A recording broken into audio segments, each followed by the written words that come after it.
దేంట్లో జూమ్‌లో గాని? హ్మ్. హ్మ్. హ్మ్. ఓకే. హుహుహు.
రాఘవ బ్రాడ్కాస్ట్ క్లిక్ చేసావా?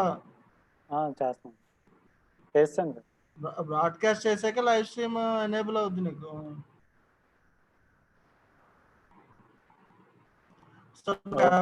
అది రావట్లేదు. నువ్వు ప్రజెంటేషన్ షేర్ చేస్తానన్నా. అదే సార్ చేస్తున్నాను సార్.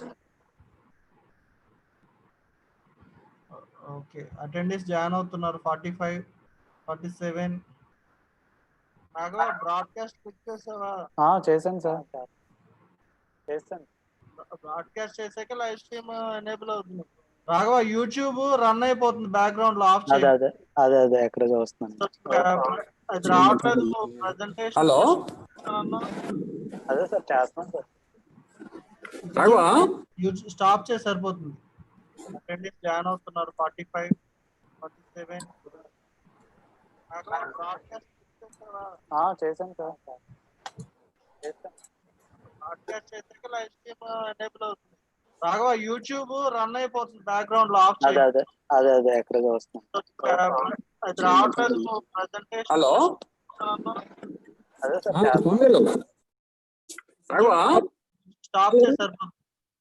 అటెండెన్స్ జాయిన్ అవుతున్నారు 45, 47. చేశాను సార్.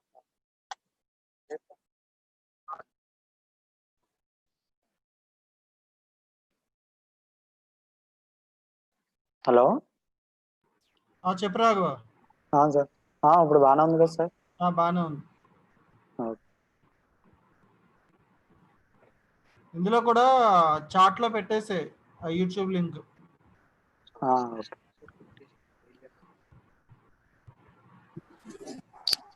మాకు చెప్పరా, స్వామికి లింక్ వెళ్ళలేదండి. ఒకసారి చెప్పమ్మా.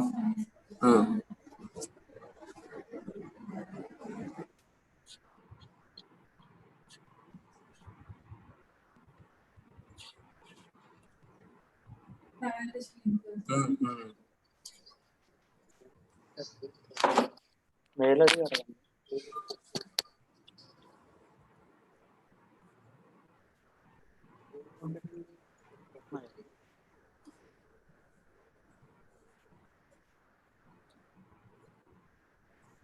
రికార్డింగ్, లోకల్ రికార్డింగ్ ఎప్పుడు చేస్తావంటే ప్రోగ్రామ్ స్టార్ట్ అయినప్పుడు క్లిక్ చేయి.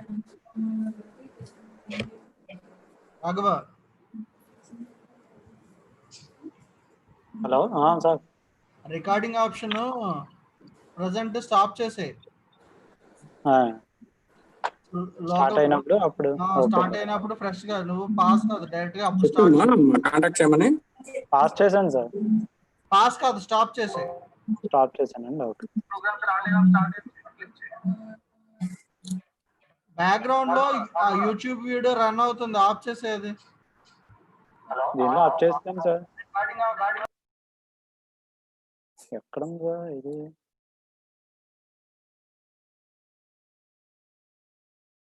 హలో హలో హలో సార్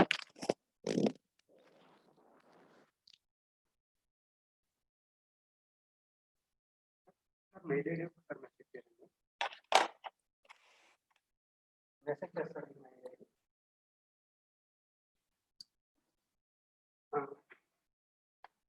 అంటే మెసేజ్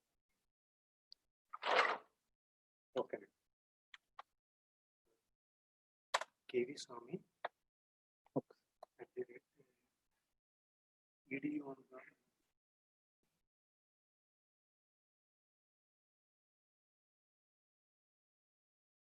హలో సార్ శ్రీనివాస్ గారు.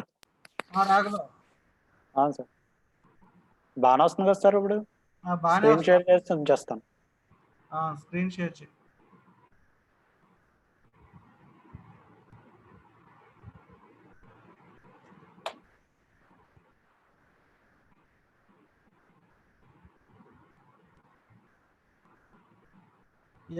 ప్రెజెంటేషన్ స్టార్ట్ చేయి.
హలో, వచ్చిందా? నాది వస్తుందా? స్వామి సార్, హలో హలో, స్వామి సార్ కనిపిస్తున్నారు మీరు. కనిపిస్తున్నా? వాయిస్ మీ వాయిస్ వస్తుంది. Okay, thank you.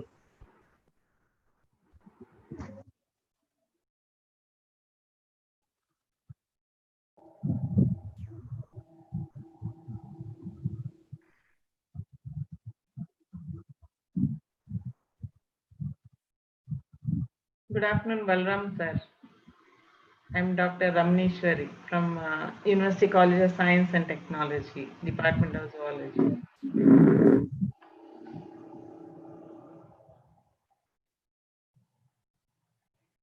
Sir, please unmute, sir. Yeah, you are principal of this University College of Science and Technology, right? Yes, sir. Swami Nice, sir, good afternoon. Sir, good afternoon. Madam, good afternoon. Balaram sir. Good afternoon, sir. Sir, how are you? Swami garu. Yeah, Sir, fine, doing very well. Yes. After a long time, I think we are meeting again. Yes. We missed that November meet, and Yeah. somehow this is happening. Right, sir. Thank you very much.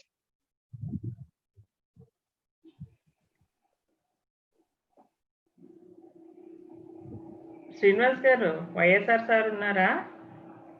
చెప్పండి madam. ఉన్నారు madam. చెప్పండి sir. Good afternoon. అదే good afternoon.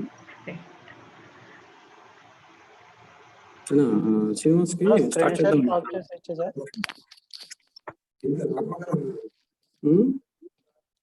Hello sir, Srinivas. Hello, screen share stop చేస్తున్నాను sir. అమ్మా, screen sharing of చేస్తున్నాను sir. Of చేసేస్తే నేను phone చేస్తాను. ఓకే సార్, చెప్పండి. రాఘవ, సార్, అటెండెన్స్ లిస్ట్ లో నోగరత్నం మేడం ఉంటారు. ఈ ప్యానలిస్ట్ లో ప్రమోట్ చేయి. ఓకే అండి, చూస్తాను.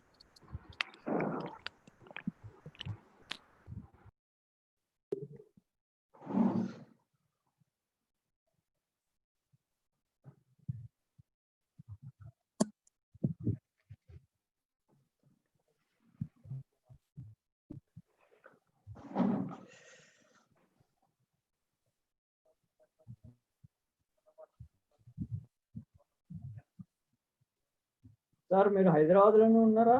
అక్కడికి వెళ్ళొచ్చారా బలరామ్ గారు? అక్టోబర్ లో వచ్చాను యుఎస్ నుంచి. ఆ తర్వాత అక్కడికి వెళ్ళి. Okay. Actually, we had a plan to go to UK, but now no chance. Yeah, okay.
Mohan Reddy, sir. Good afternoon, sir.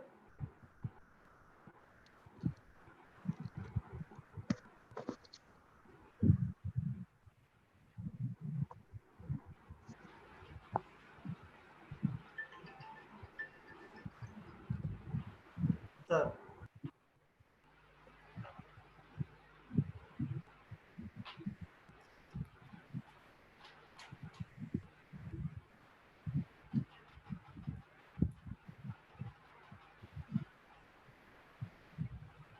Good afternoon, Jagannath Reddy.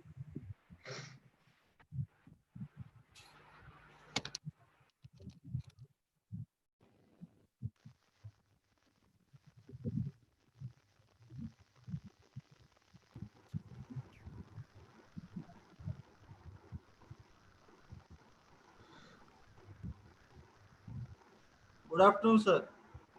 Good afternoon. Sir, Sir. good afternoon, sir. Ramneshwari. Good afternoon, Ramneshwar garu. Balram garu, namaste. Yeah, namaste, sir. Namaste. No, sir. Bagunara. Fine. So nice to be in touch with you like this in this platform. Yeah, I'm also extremely happy, sir. You're kind enough to accept our invitation to be here It's my privilege. to deliver your lecture and share your expertise. Sir, good afternoon, sir. Good afternoon, Swami. Sir.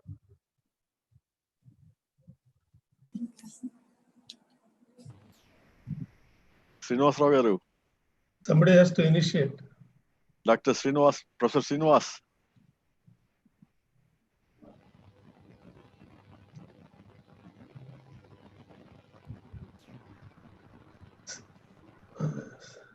Professor Srinivas, everything is ready. If you can start now.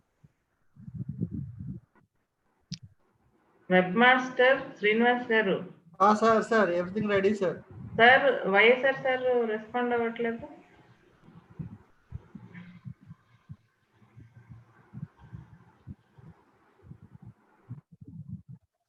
Dr. Jagannath Reddy.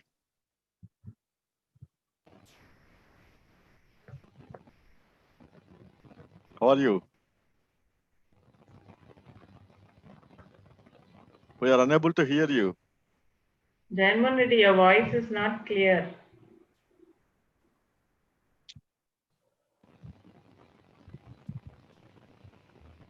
Unable to hear you.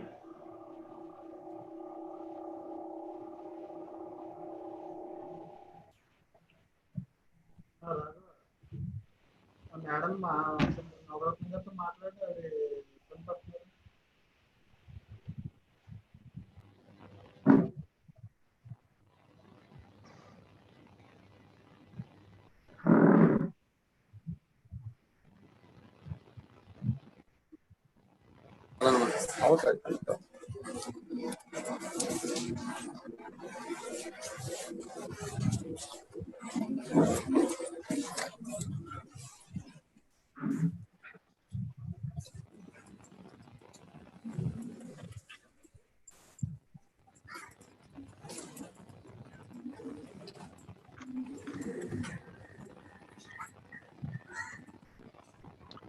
Madam,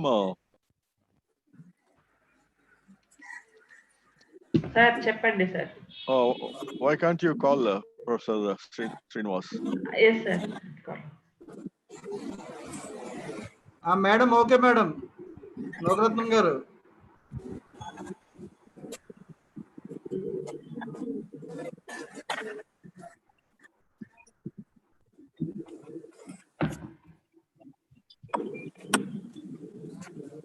ఇక్కడ పాటలేదు. ఎక్కడ శ్రీనివాస్ ఇక్కడ?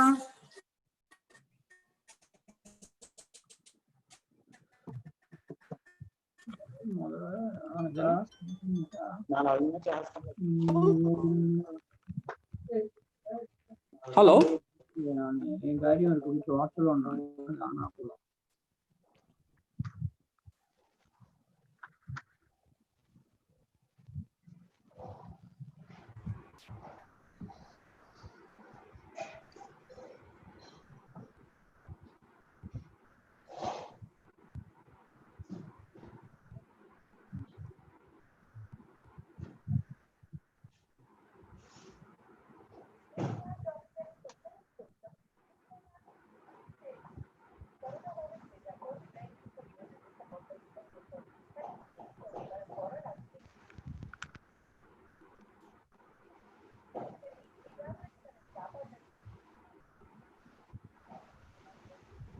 Srinivas sir, and everybody is waiting for it. Okay.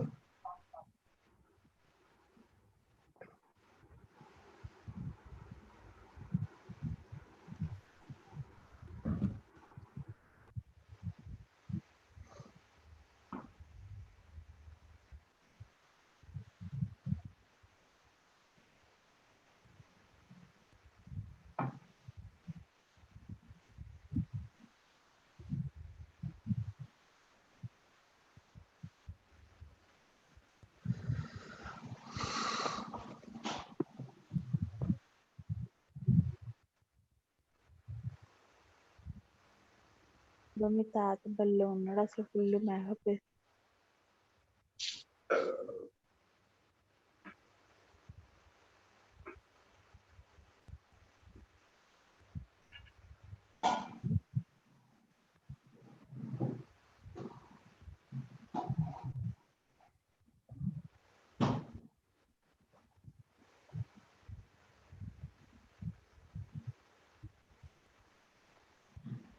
చూస్తున్నా అందరూ క్యామ్లో ఎవరైనా cam on చేస్తే అందరూ cam on చేస్తారు నువ్వు తప్ప.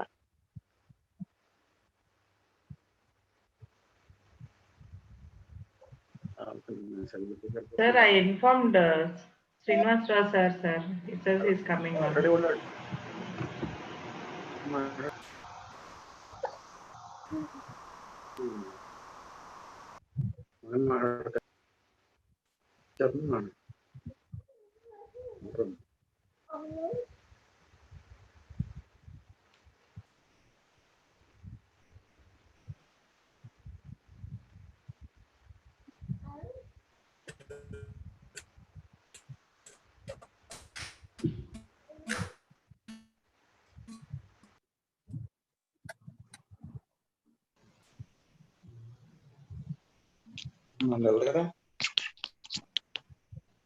మైక్ ఆఫ్ లోనే ఉంది.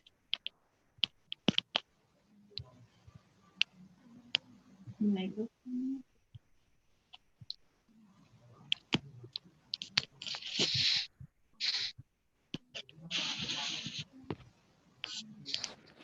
హలో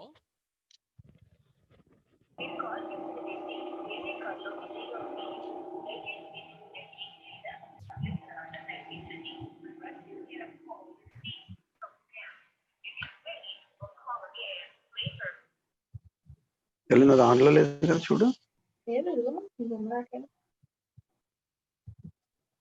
నేను మాట్లాడే మాట నాకు కనపడుతుంది. Hello hello Rao garu. Hello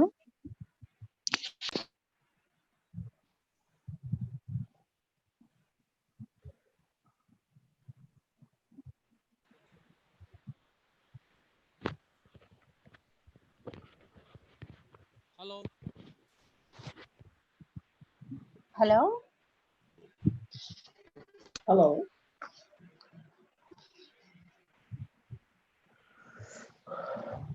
hello వస్తుందా? Hello hello Raghava. Hello hello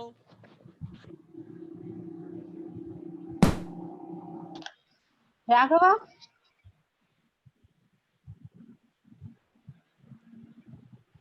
Oh, your microphone is muted. there is some problem.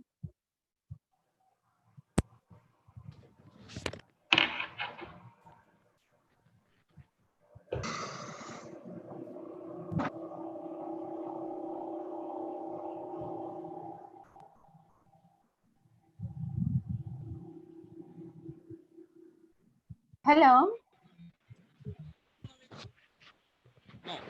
No. Hello.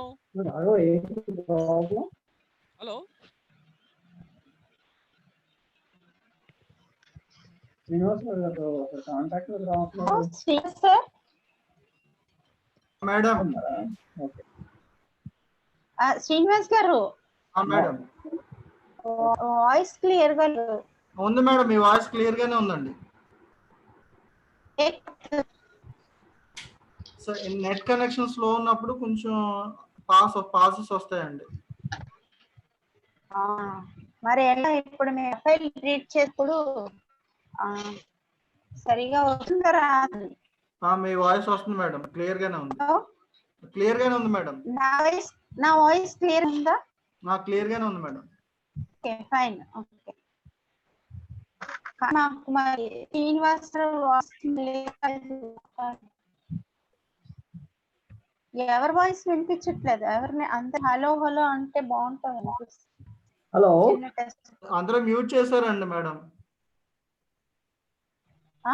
అందరూ మ్యూట్ చేశారు, అందుకనే మీకు ఏం వాయిస్ రావట్లేదు అని చెప్పారా? నాకు వాయిస్ ఇప్పుడు ఓకే. Okay madam. నా వాయిస్ వినిపిస్తుందా?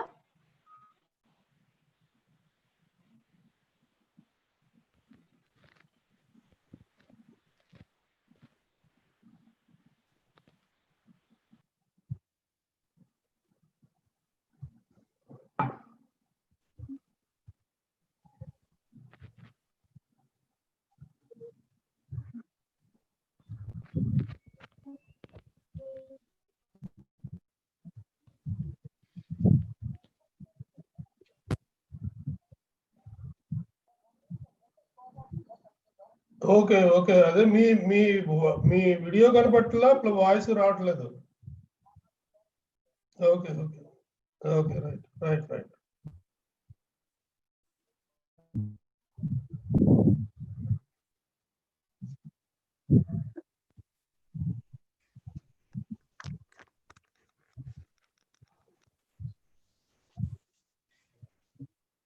Hello,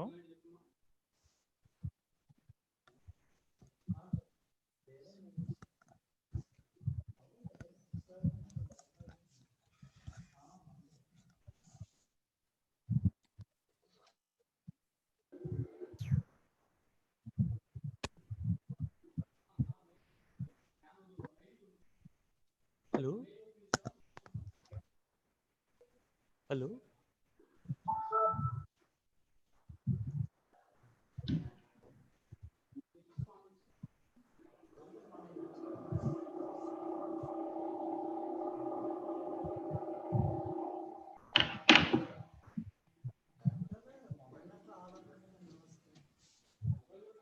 hello,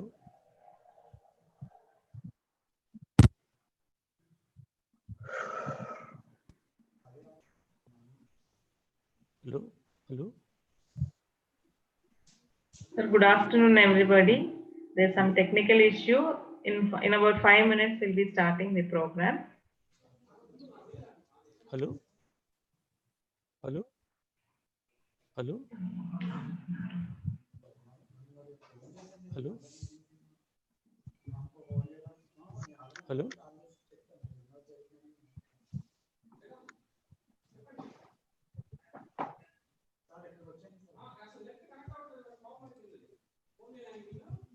hello,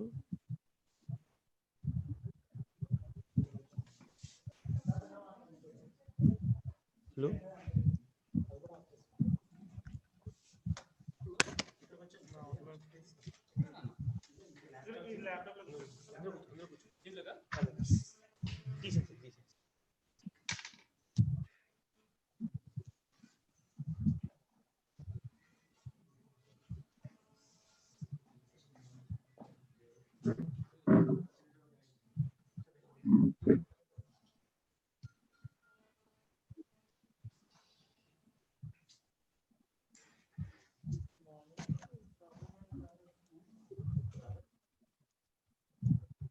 hello, hello, hello, hello,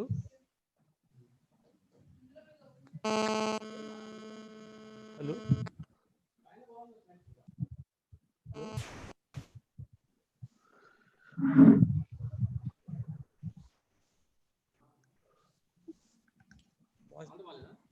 వాళ్ళు అక్కడ వస్తుంది, బ్రేక్ అవుతుంది. Hello, hello, hello. Yeah, we are able to hear. Okay, okay.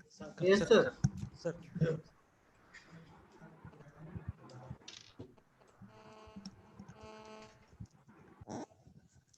Hello. Yeah, Srinivasarao, we are able to hear. Yeah.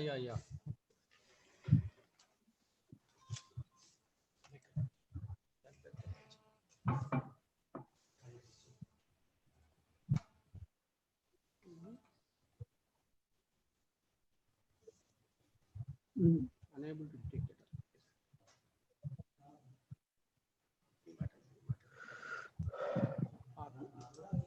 Yeah, why? I mean, video is also giving some problems, sir.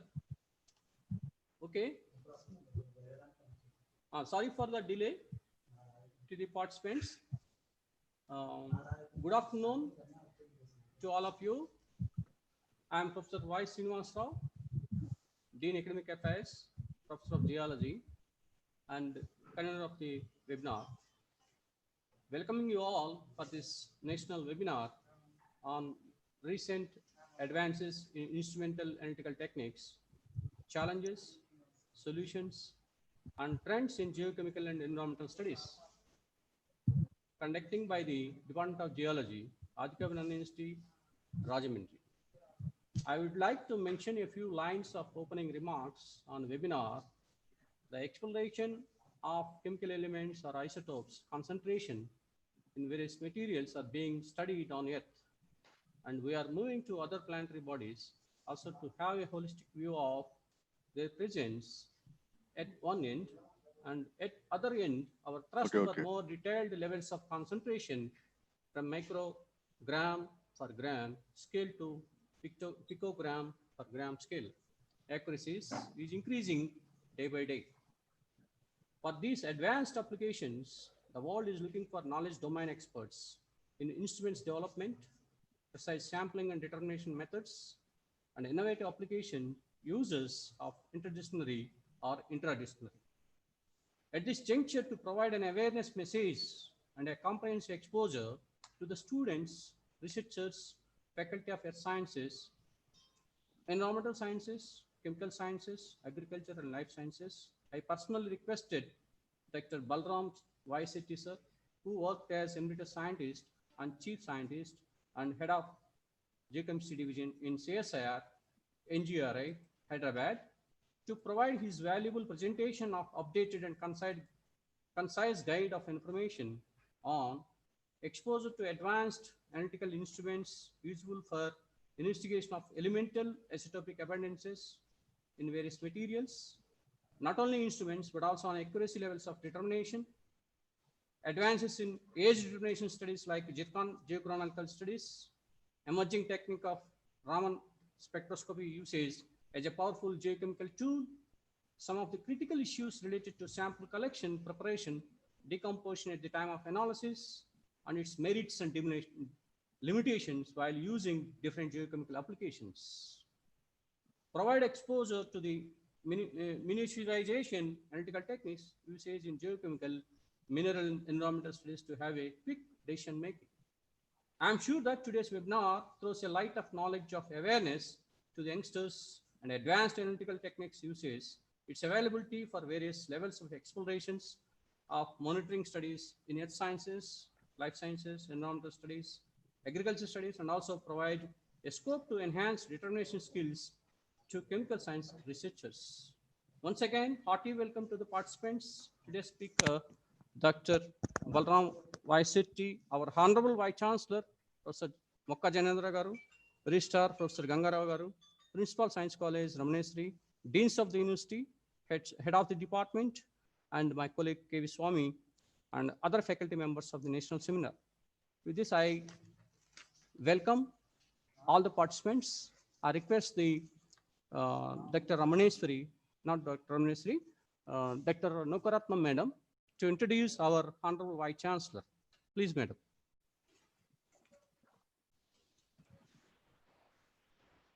Thanks. Welcome to all of you. Webinar on advances in instrumental analytics, challenges, solutions, trends, historical and environmental mic studies. Close లో పట్టుకోండి mic. నోకరత్నం గారు, so mic hold చేయండి దగ్గర. It's my privilege to introduce Mokkojana sir. Professor Mokkojana University Mahindram has done his education both in India and abroad. Got Master in Engineering from University of Alaska, US. Got PhD from Andhra University, Visakhapatnam, the year 1985. He joined as assistant professor in the Department of Geology, Andhra University in 1986 and later promoted to professor and head of the department from the same department. He is a serious researcher and academician having more than 33 years of experience in both teaching and research. He has published around 150 papers in national and international journals. 33 scholars got awarded PhDs under his guidance. His students are not only from geology, but also from computer science, geoengineering, geophysics, and applied physics. He has strong research collaboration with various organizations from USA, Canada, and Australia. He has completed 8 funded projects from leading funding agencies of the country, including DST, UGC, CSIR, TOD, APMDC, MOES, Ministry of Earth Science, Indian Space Research Organization, and Oil and Natural Gas Corporation, Government of India. He got huge consultancy projects from ONGC, Government of India, namely studies on Holocene evolution of Mahanadi Delta, studies on land subsidence due to hydrocarbon exploration and exploration at KG Basin, AP using Andhra remote sensing and field studies. He has a vast experience in administration. He held various administrative positions like Director for Information Management Center, Andhra University, Visakhapatnam, AP. Dean for PG and Professional Examinations, Andhra University. Director for Delta Studies Institute, Director for International Students Affairs, Andhra University. Chairman of Board of Studies, Department of Geosciences, Ambedkar University, Srikakulam, Andhra Pradesh. And also head of the Department of Geology, Andhra University, and many others. He has filed a patent entitled an invent model that explains the genesis of Bay of Bengal and Arabian Sea, which is under consideration. He got many awards and honors, including Dr. Sarvepalli Radhakrishnan Award, the Best Academician Award of the year 2019 by Andhra University, awarded Scientist of the Year 2017 by National Environmental Science Academy, New Delhi. He was in editorial board of Indian Journal of Environment and Eco Planning. He is a member of various professional scientific bodies of national and international repute. He is the NAC assessor and many more. He is the member of various boards of selection committees at national and state level. His earlier selections include UPSC Civil Services, Group B Service, UPSC exam in 1985, UPSC Geologist Examination, All India 11th rank in 1983. Because of his passion for teaching, he is in teaching life. His vision is to see that Adikavi Nannaya University should be International Institute of Choice for Education, Research, Training, and Consultancy. With these few words of introduction, I now invite Honorable Vice Chancellor Professor Mukka Jagannath Rao sir for inaugural address. Thank you, sir. Thank you, Dr. Nokaratnam. I hope I am audible and visible to all of you. Yes, sir. because there are many technical snags now and then. I want to make sure Now, okay, sir. Everything is fine. Okay. Thank you very much, Dr. Nokaratnam, for your kind words of introduction. I'm extremely happy to be part of this webinar and recent advances in instrumental analytical techniques, challenges, solutions, trends in geochemical and environmental studies. For the to make sure to make aware, Dr. Balaram, sir, we are using this Corona crisis time and doing this, taking this as an advantage, and we are conducting various webinars, and all the departments of science, engineering, technology, and humanities, they're very actively involved in conducting various webinars pertaining to the recent developments in chosen specializations. So I'm happy to inform you this, and maybe I do not know, but the maximum number of webinars are conducted by AK Adhika Vinaya University in recent times. I have been following on Facebook. Thank you very much, sir. Thank you. Nice of you. So in this way, this is coming home. Like I feel we are coming home to the geology department and the geology fraternity. And today we are conducting a webinar related to geochemistry. And I congratulate the organizers, especially Professor Y. Srinivas Rao for choosing such an apt and a very important subject to part of this, the topic of this webinar. And also congratulate other members of the team, Dr. Swami, Dr. Nokaratnam, Dr. Peter, and others. And I am extremely happy to see our principal, Dr. Ramaneshwari, and our registrar, Professor B. Gangarao, and our executive council member, and Professor HOD of chemistry, Dr. Jaganmohan Reddy, and other principals, deans, and other dignitaries who are attending, and also participants from various universities. And especially I'm happy that some of my research scholars who are working under my guidance for their PhD, maybe they are a little unhappy because I am not able to give much time to see their PhD thesis. But I assure you, don't worry, I'll be helping you. So welcome to all of you to this webinar on the geochemistry. Being a geologist, we are all, when we are research scholars, we all wanted to do our samples analyzed by the instrumental analytical methods, especially when we were research scholars. The first my experience was to work on atomic absorption spectrophotometer of Shimadju make. It was there in our chemistry department where I could do analysis of my samples.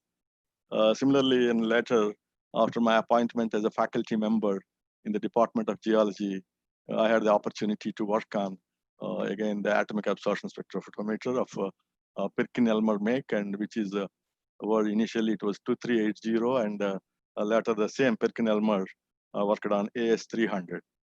So after that, also I have been to US where I wanted to get some hands-on experience on these analytical methods. So I have taken a course on spectrochemical analytical techniques. In this way, I have been I got some opportunity to work on these instrumental techniques. When you talk about these instrumental methods, when you're talking about the sophisticated equipments, so we need to be knowing about how these equipments are designed, what is the principle behind the equipment, because unless you understand the principle properly, you may not realize its applicability fully well. So maybe we are all users, but still we need to understand on what principle this equipment is designed, how best we can use this equipment for our research purpose, what is its application. So we need to know why you need the analysis at all with your samples. So what are the elements you want? What are the elemental concentrations you expect in your sample? Whether the given equipment are really able to serve your needs, etc. You need to know before going to the equipment or the expert dealing with that equipment. So you need to know the principle and the limitations of the equipment. When you talk about the geological samples, the sample process is very important. The sampling itself is a big subject. You need to collect a very good sample. If your sample is wrong, if your sample is not properly selected, because a sample can be defined as it should be a true representative of the whole mass. The sampling is most important for any analysis of any material, the geological material or biological material or any other material. So based on the sample, because the sample will be very smallest part of the mass. So if you take a sample wrongly, or the sampling method itself is wrong, then the results, you cannot attribute those results to the entire population or the mass from which this sample is taken. The sampling should be the most important. Similarly, after sampling, the processing of the sample, because majority of the equipments or they do not take samples directly. You need to process them. Suppose a geological rock sample is there, a ore sample is there, or some other mineral sample is there. You need to make it a solution. So you need to digest the sample using various conventional methods. Nowadays you have microwave method of digestion. So techniques are there, sophisticated techniques. You can digest the sample. So during the digestion is also very, very important, because you should not contaminate the sample. You should not contaminate the solution, and you should be very careful in dilutions, making dilutions very, very, very important. So all these things a researcher should know, so that the data generated by any sophisticated equipment will be truly representative and representing the rock or ore or mineral or the groundwater or whichever water it may be, or environmental sample. So you need to understand these techniques very well. Similarly, you need to understand the concept of concentration. So because we are dealing with, when you're dealing with very minutest concentrations of parts per million, parts per billion. So what it is all about, you need to know. Majority of the scholars I know, they simply give some sample and say, sir, analyze this sample.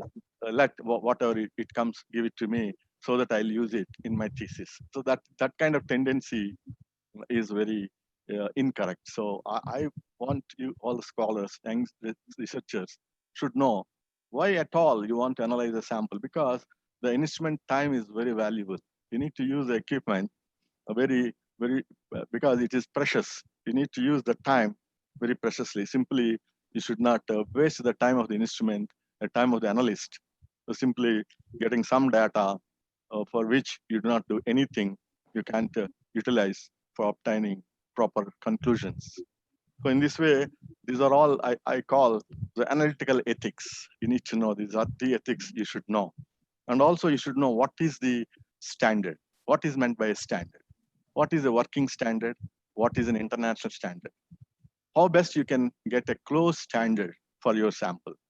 When you're working on some rock basalt, on granite, or you're working on a sediment, on a shale, or a sandstone, you need to get the closest possible international standard possible, so that you can compare the results, whether they're close to the international standard or what is the error percentage, so that you can recalculate your results. Another thing is preparing a working standard. So we need analysts should have a good hands. So you should have very good hands to be a good analyst. So all these things a researcher should know. So all these things, because we are now hearing from an expert like Dr. V. Balaram. So Balaram is, I should say, he's a maybe leading geochemist and having vast experience on these instrumental methods. Maybe he's number one in this country, I should say. We are all happy, and I thank him now openly, because he has even helped our department in analyzing our samples using ICP, ICP-MS, AAS, and others. So we are very thankful to you, sir, for all these years you have helped us. And you, in fact, because you are there, we have taken up many studies. You are there in NGRI, we have taken up and applied for projects. Because you are there, we have taken up some PhD thesis. So in this way, whenever there is a geochemistry thing comes, immediately we remember Dr. Balram. So that is the greatest asset to all these Indian scientists, especially from scientists from AP, because we are there. So I'm extremely happy that all these techniques can be heard from the greatest expert today, who is here and has given his valuable time to us. And thank you very much, sir. I again congratulate all the participants from different parts of the country and different universities. You're so lucky to have this opportunity to hear a greatest expert in geochemistry, in instrumental analytical methods, especially how these analytical techniques can be used in geochemistry as well as environmental studies. Now, every time we are talking about the contamination, environment pollution, and how to determine the pollutants, which are in the form of heavy metals, etc., in these environmental samples, how these things can be determined using various techniques or one technique or a combination of techniques, etc. Because these techniques will depend on what kind of sample you are using, what is the matrix of the sample, what kind of interference you are getting. All these things the expert will know better than anyone else. Thank you very much, sir, for giving this opportunity. Thank you. Thank you, Srinivas. Thank you, sir. Thank you very much for our valuable message and very inspirative message to the geoscientists and then life scientists and then chemists of the participants. Now I request my colleague Dr. K.V. Swami to give introduction about our invited and respectable speaker, Dr. V. Balram Garu. Dr. K.V. Swami Garu.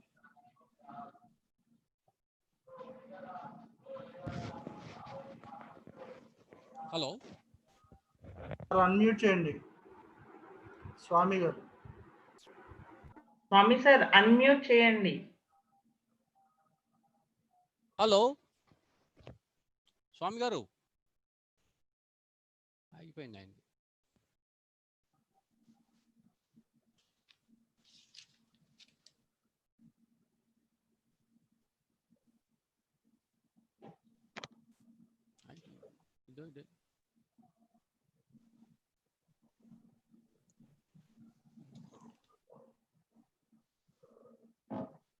Hello okay Srinivas sir నేను చెప్పేస్తాను. Tell yeah today's speaker Dr. V. Balram Garu has received his PG degree and PhD degrees in chemistry from Andhra University Visakhapatnam. He is he is former emeritus scientist and chief scientist and head geochemistry division CSIR NGRI Hyderabad. Hello sir okay sir వినిపిస్తుందండి స్వామి గారు. వినిపిస్తుందా? Okay, thank you. Good afternoon everybody. It is my privilege to introduce today's speaker, Dr. V. Balram Garu. Actually, he is retired from his research field, in fact from his service, still he spends his time researching the research and development trends, not only in the area of his interest, but also in allied areas of science and technology. Dr. V. Balram, born on 1st June 1951, got his MSc in 1974 and PhD in 1979 from Andhra University in chemistry. He is the former emeritus scientist, chief scientist and head geochemistry division of National Geophysical Research Institute. His research areas include trace element geochemistry, marine geochemistry, mineral exploration, spectroscopy, and environmental chemistry. He is expert in ICP mass spectroscopy and their applications in earth and environmental sciences. In fact, he introduced ICP-MS and MPAES to the Indian earth scientist community. He has more than 300 publications in international peer-reviewed journals with about 3,800 citations. Dr. Balram has more than 20 book chapters to his credit and guided 5 PhD students so far. I think still he is guiding many more. Dr. Balram is the recipient of several prestigious national and international awards. To name few, National Geoscience Award from Government of India in 2000, S. Narayan Swamy Award from Geological Society of India in 2010, Eminent Mass Spectroscopist Award from Indian Society of Mass Spectroscopy, Mumbai in 2006, Mantri Pragada Gold Medal from Indian Society of Applied Geochemists in 2006, and he is also the recipient of 3 Lifetime Achievement Awards for Excellence in Science and Technology, one from ISAS Kerala in 2015, one from Bundelkhand University, Jhansi in 2016, and recently he got 1 Lifetime Achievement Award from ISMAS Bark, Mumbai in 2019, in November 2019. He is also the recipient of Dr. C.V. Raman Memorial Award from the Science City of Andhra Pradesh in 2019. Dr. Balram also is the leader of the regional committee, Central Working Group for India for International Geochemical Mapping Program during 1994 and 97. He delivered about 600 lectures in 230 academic institutions across India and abroad. To name few reputed institutions where he delivered his lectures, Oxford University, Cambridge University, Australian National University, University of Pretoria, South Africa, and University of Toronto, and many more institutions spread over 35 countries and 6 continents. In fact, Antarctica is the only continent where he did not deliver any lecture, if I am not wrong. He was a consulting scientist for making of educational TV programs for India TV, UGC Countrywide Classroom, EFL University Hyderabad. Dr. Balram is also a mentor in 67 DSC Inspired Science Camps conducted all over India during the last 10 years. He is also the member of several scientific societies in India and also abroad. So with these few brief introductory comments on Dr. Balram, I now invite Dr. Balram to speak. Thank you, Professor Swamy Garu, for a kind introduction. And now I should start with Professor Jagannath Rao Garu, the Honorable Vice Chancellor of Adikavi Nana University, in fact, for showering a prize on me, and also taking this particular program with the university, and Professor Ganga Rao Garu, Registrar, Professor Ramaneshwari Garu, Principal, and Professor Srinivas Rao, Dean Academic Affairs of Adikavi Nana University.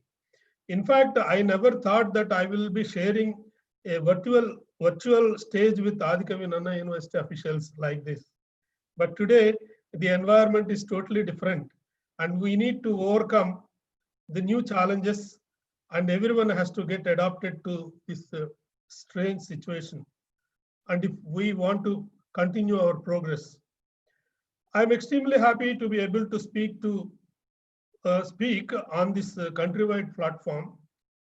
Not only countrywide, I'm sure there are some people watching from abroad also. I know one from Oman, one from UK, things like that. And in this context, I compliment the authorities of ANU, Rajahmundry, especially Professor Srinivas Rao Garu and Professor Swamy Garu for taking up this highly useful academic initiative, especially to the budding earth and environmental scientists. and implementing it very meticulously so far. And the tremendous response to this webinar itself will tell everyone how successful the event has been so far. Coming to my lecture, in recent times, there have been spectacular developments in different instrumental analytical techniques used for accurate determination of elemental and isotopic abundances from percent levels to PG per G, even up to quadrillion levels, PPQ, in a variety of geological and environmental materials. These developments have immensely contributed for our understanding of the Earth's entire 4.6 billion year history of the evolutionary dynamics of the crustal formation and planet's biosphere, and also today's changing environment. In this presentation, I will touch upon some of the analytical techniques from history to the recent developments and their applications, mainly in geochemical, cosmochemical, and environmental studies. So I request all of you, particularly the youngsters, to properly make use of this opportunity provided by Adikavi Nanna University, and laser focus, listen carefully, update yourself with the latest development in this area. If anybody wants a copy of this presentation, please forward a request either on my mail or my WhatsApp. On my first slide, you will have my mail address as well as WhatsApp number. So with this introduction, I will, if permitted, I will start my presentation. Thank you. Thank you all.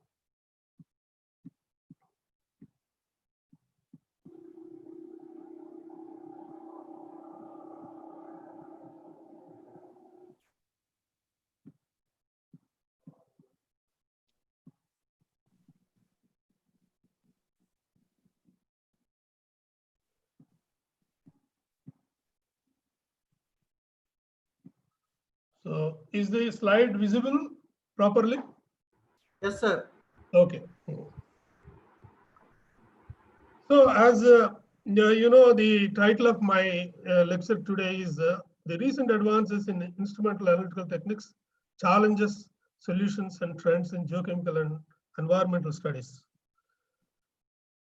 And if you look at any rock sample, these rock samples will have long memories preserving evidence of various geological events that have occurred.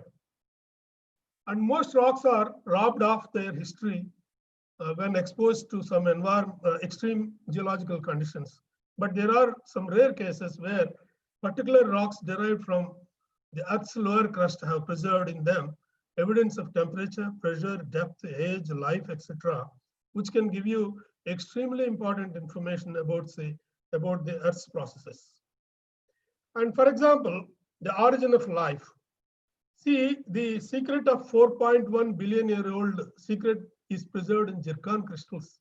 And people only came to know about 5 years back. See, the detrital zircons from the Jock Hill metasedimentary belt in Western Australia gave a date of 4.4. That is the oldest rocks available in the world. And very recently, some of the rocks, zircons having the rocks having zircons being dated 4.2 billion years in India in the Singbang craton. So that is the second oldest. The first oldest is in Australia. The second oldest is in India. And coming to the life, origin of life, earlier people thought 3.8 billion year old some iron formation from West Greenland was the oldest life formation. But recently, the Bell et al. Have found out that a zircon of 4.1 billion year old gave the carbon isotopic, that is bio-origin carbon isotopic evidence they have given, and which is 300 million years earlier than the earlier proposed date. So like this, these instruments, for example, some of these are measured on an instrument called SHRIMP, sensitive high resolution ion microprobe, and also some other instruments like Raman spectrometer, etc. So unless you have this kind of instrumentation, you will not be able to understand anything. See, that's why Preston Cloud, a famous, eminent American scientist, earth scientist, who worked on geological timescale and origin of life, he said, much of the most promising modern earth science studies depend on the measurements that can no longer be obtained with the hammer, Brenton compass, and hand lens alone. Although much that is important is still being done and will continue to be done in this way by the first-class mind, new, expensive, and frequently unavailable instrumentation is called for. So I'm sure that everybody understood.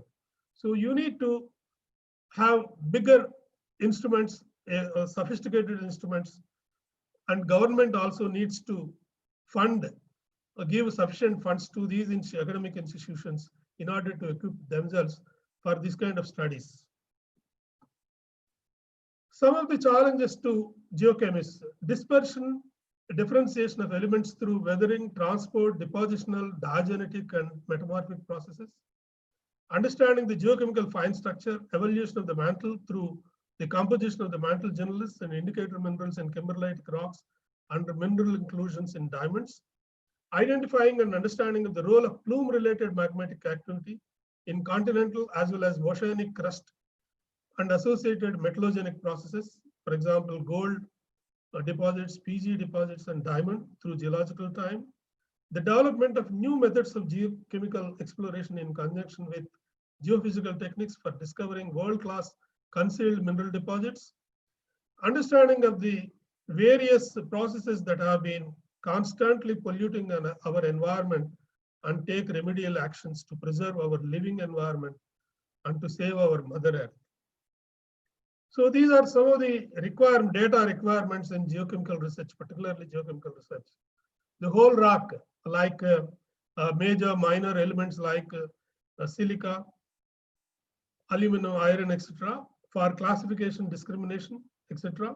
Trace elements like rubidium, strontium, yttrium, etc., for discrimination, qualitative and quantitative modeling, petrogenesis, and even orogenesis. PGE is nothing but platinum group of elements.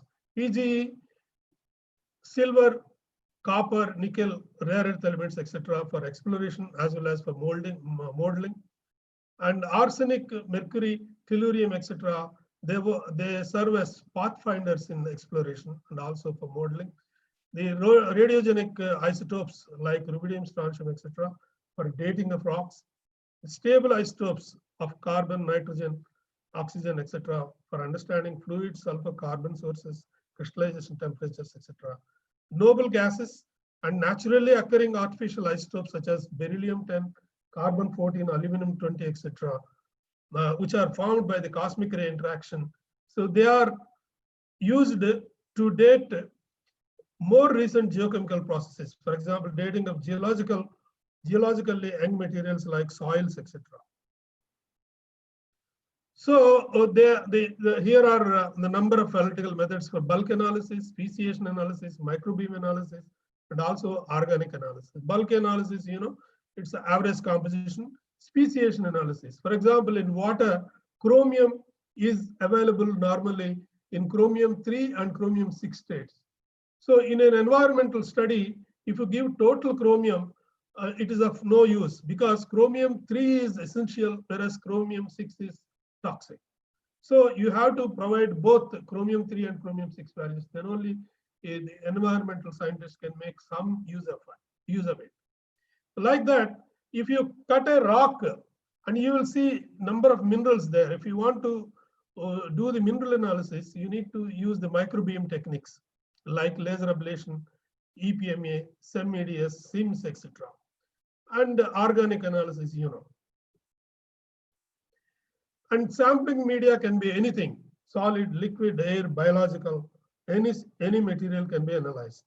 So we'll just start with atomic absorption spectrometer.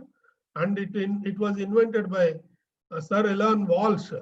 He's in fact a British physicist, but later on he migrated to Australia and joined a company called Tektron, where he developed atomic absorption spectrometer in 1952. In 55, the commercial instruments came.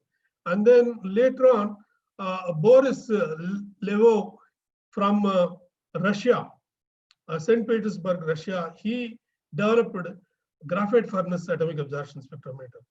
Until I joined NGRI in 1979, I didn't even see a atomic absorption spectrometer. So I joined NGRI, I had an opportunity to work on it, and then I could also publish some papers. And in atomic absorption spectrometer, in fact, the sample is aspirated into the flame. In the flame, you know, the water will be, or water or solvent will be removed, and then these samples are vaporized, atomized, and ionized. Those atoms will absorb light coming from, specific light coming from the hollow cathode lamp, and then the part of the light is absorbed by some specific element like iron or sodium. The rest, the remaining light falls on the photocell. By the amount of absorption, you will be able to understand the concentration. So it can determine about 50 elements in different types of rocks, either at major or minor or trace elements, elemental concentrations. And today, earlier, atomic absorption is a one element at a time technique, and you need to have for each element you need to have a hollow cathode lamp. Today, with the technology developments, you don't have to have hollow cathode lamp for every element. There is a single lamp called xenon arc lamp, with which you can do all the elements. In fact, just like ICP-MS or ICP-AES, you can do the sequential. It's also a multi-element technique these days, with more or less the same kind of detection limits in both normal as well as graphite furnace atomic absorption. And even these techniques have, these instruments have become smaller also. You can even carry it to the field and do the analysis there in the field itself. And we have used these atomic absorption in number of studies, including our lead and zinc exploration studies in Rajasthan in collaboration with HJDL, and also gold exploration studies in collaboration with Hatti gold mines in Karnataka. I have developed so many procedures, and even we have developed a procedure of gold determination in exploration studies using DIBK extraction, which is now being followed in Mauritania, a country in Africa where a lot of gold is being discovered. And coming to XRF principle is when you bombard your sample with primary X-rays, the secondary X-rays are emitted. The secondary X-rays, basing on its wavelength, on its energy, it can be detected by either WDXRF, that is wavelength dispersive XRF, or energy dispersive XRF. So at NGRI, we have these two are our NGRI colleagues, Dr. Krishna and Dr. Sundaraju, both with WDXRF and EDXRF. We have number of publications on this. Even these XRF machines are also coming, getting smaller and smaller. For the first time in 2006, I think 2006, when I was in University of Pretoria in South Africa, I used this portable XRF. I determined the content in a chromite reef.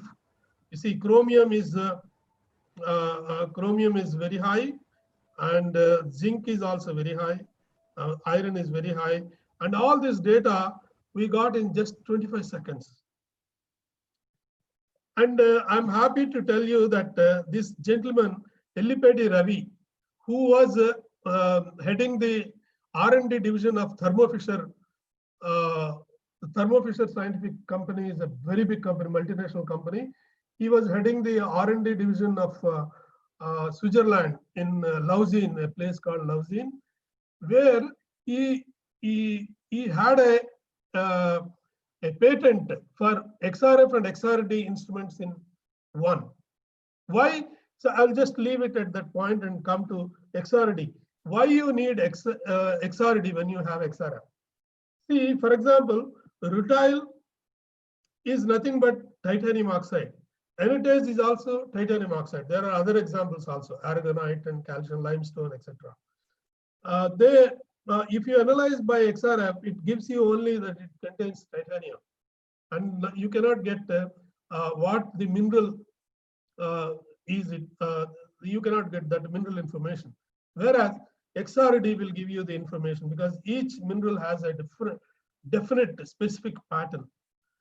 And coming to this man holds a patent for the combined XRF and XRD. In fact, in 2009, he invited me to Switzerland, and then I gave a talk to his R&D wing at Lausanne in France, in Switzerland. So XRD is useful that way. You can do the mineralogical analysis of any sample. And today, as I told you, the XRF has been reduced so that it can, like almost like a hair dryer, you can carry it to the field to anywhere you like, and then do the particularly useful for exploration work and also environmental work in situ. There itself you can understand whether a particular area is contaminated by a particular element or not, or for exploration purpose that whether particular element is enriched in that or not. And but these though they are very small, but they can give you excellent data for some of the elements like cobalt, chromium, copper, iron, nickel, vanadium, zinc, aluminum, calcium, sodium, rubidium, antimony, strontium, etc. For some elements, it gives you data which is questionable, and you need to be extremely cautious. That is the reason people should know what are the limitations of each technique. And I'm giving you a good example here. There is one Ramgad Minerals Mining Limited in Karnataka, Hospet. These people use handheld XRF for their exploration studies, in addition to diamond drilling machines and also geophysical instruments, polarization microscopes, and also exploration and mining softwares.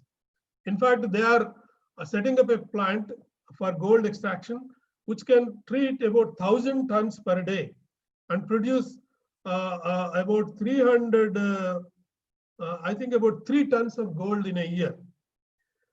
Means almost like 3 to 4 kgs in a day. They have recently discovered a RE deposit in Rajasthan. And not only, in fact, in my recent paper on rare earth elements also, I acknowledged this particular discovery in Rajasthan by these people, Dr. Bhushan, led by Dr. Bhushan, ex-GSI. And they have also, in addition to these gold exploration, they also do the iron ore exploration, banded iron formations, and also diamonds in various parts of the country. And they all use these techniques. Without these techniques, they cannot really make any progress. So in fact, I'm happy to tell you that these two of their geologists, Ramgad Minerals and Mining Limited, they received National Geoscience Awards 8 years back from Government of India. Now come to the inductively coupled plasma emission spectrometry. So in 1965, two groups, in fact, one in America, one in UK. UK, in fact, was the first. Greenfield, he is the man who invented the ICP-AES instrument. Immediately after that, at Iowa State University, Fassel. In fact, Fassel, I also went to this university in 2009, but by the time he was no more. But I was invited by his student who invented Sam Hawk, who invented ICP-MS. So coming back to the principle, ICP emission, ICP itself is a very powerful source for generating ions, which goes up to 9,000 to 10,000 degrees centigrade. In fact, sun's surface temperature is only 6,500 degrees centigrade, whereas ICP core temperature is around 9 to 10,000 degrees centigrade. So at that very high temperature, the sample gets evaporated, the solvent gets evaporated when you feed the sample into it, and then there will be vaporization, then atomization and ionization. So those ions and atoms, the electrons, they go into higher energies because of the very heat conditions.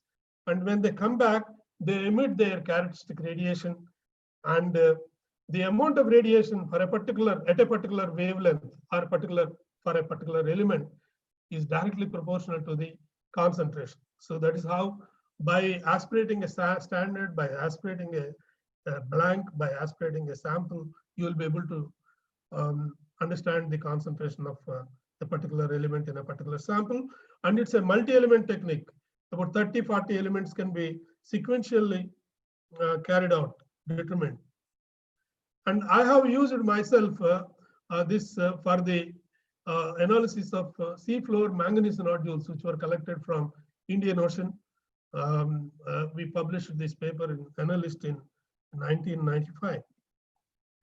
And today, the instruments have become so sophisticated, very high resolution ICP-AES are also coming. And with the resolution of 0.005 nanometer, even the determination of isotopes is also possible. And they are also becoming portable. And there is another new spectroscopic technique called microwave plasma atomic emission spectrometry, MPAES, which was invented by this gentleman, Mike Hammer, an Australian scientist.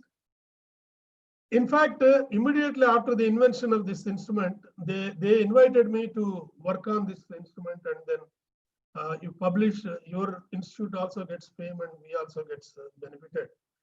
Then they made this instrument available to me in one of the places in India.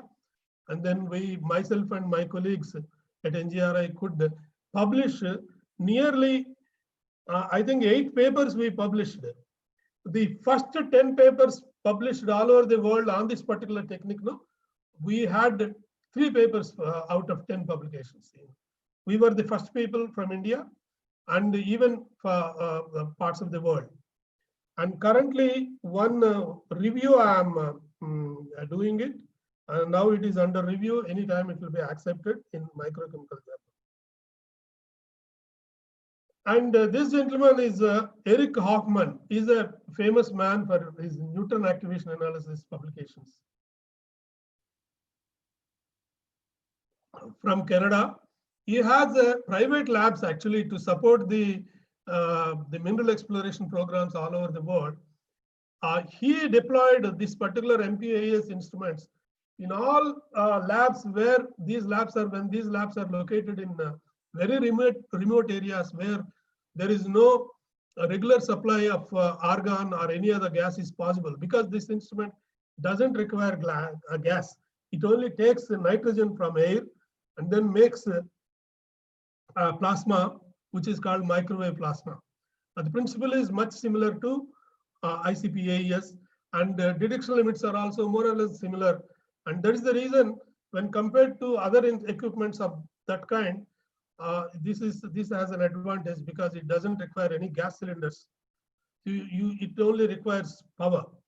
And I visited his laboratory in Ancaster in Canada, along with Professor Jim Mungal of University of Toronto, when I was at Toronto University. So then comes the LIBS, laser-induced breakdown spectroscopy.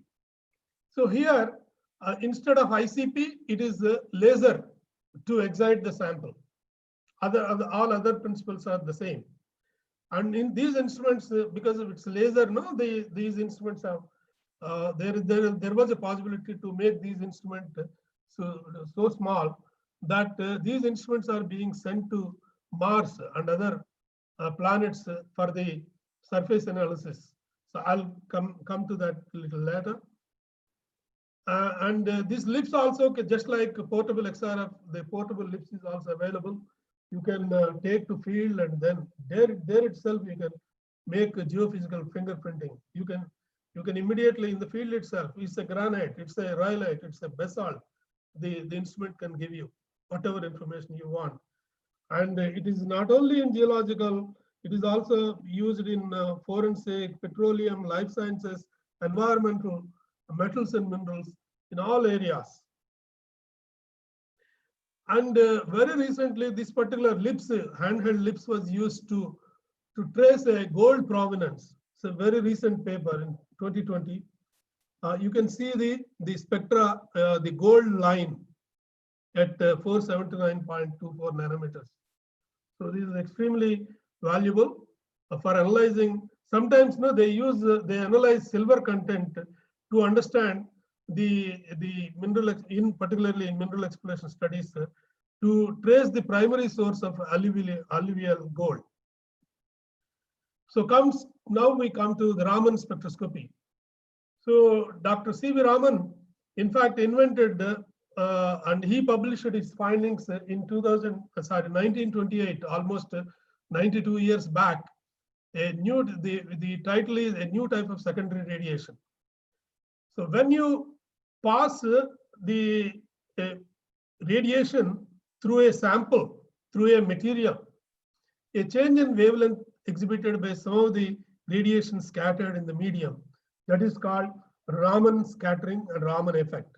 See, for example, here, this is the benzene. Initially, he did with benzene. He did all his investigations, experiments with benzene. So the light initially had this spectrum. After passing through benzene, you can see part of the spectrum is changed. So that is called Raman. So each, coming to the, it can do both inorganic as well as organic. And coming to the organic, for example, ibuprofen, Tylenol, aspirin, will have all different spectra. So you can immediately identify. Even in today, these handheld Raman spectrometers are used in airports to find out an explosive, to find out narcotic or any drug or anything. So today Raman spectroscopy is on top. These with lots of both organic and inorganic. Everywhere it can be used. Some of the applications, geological, in fact, Raman spectroscopy allows fast identification of mineral forms, as I told you. So, for example, a Raman spectra of olivine, you can see the spectra yourself. And very recently, I had an opportunity to work in Usmania University.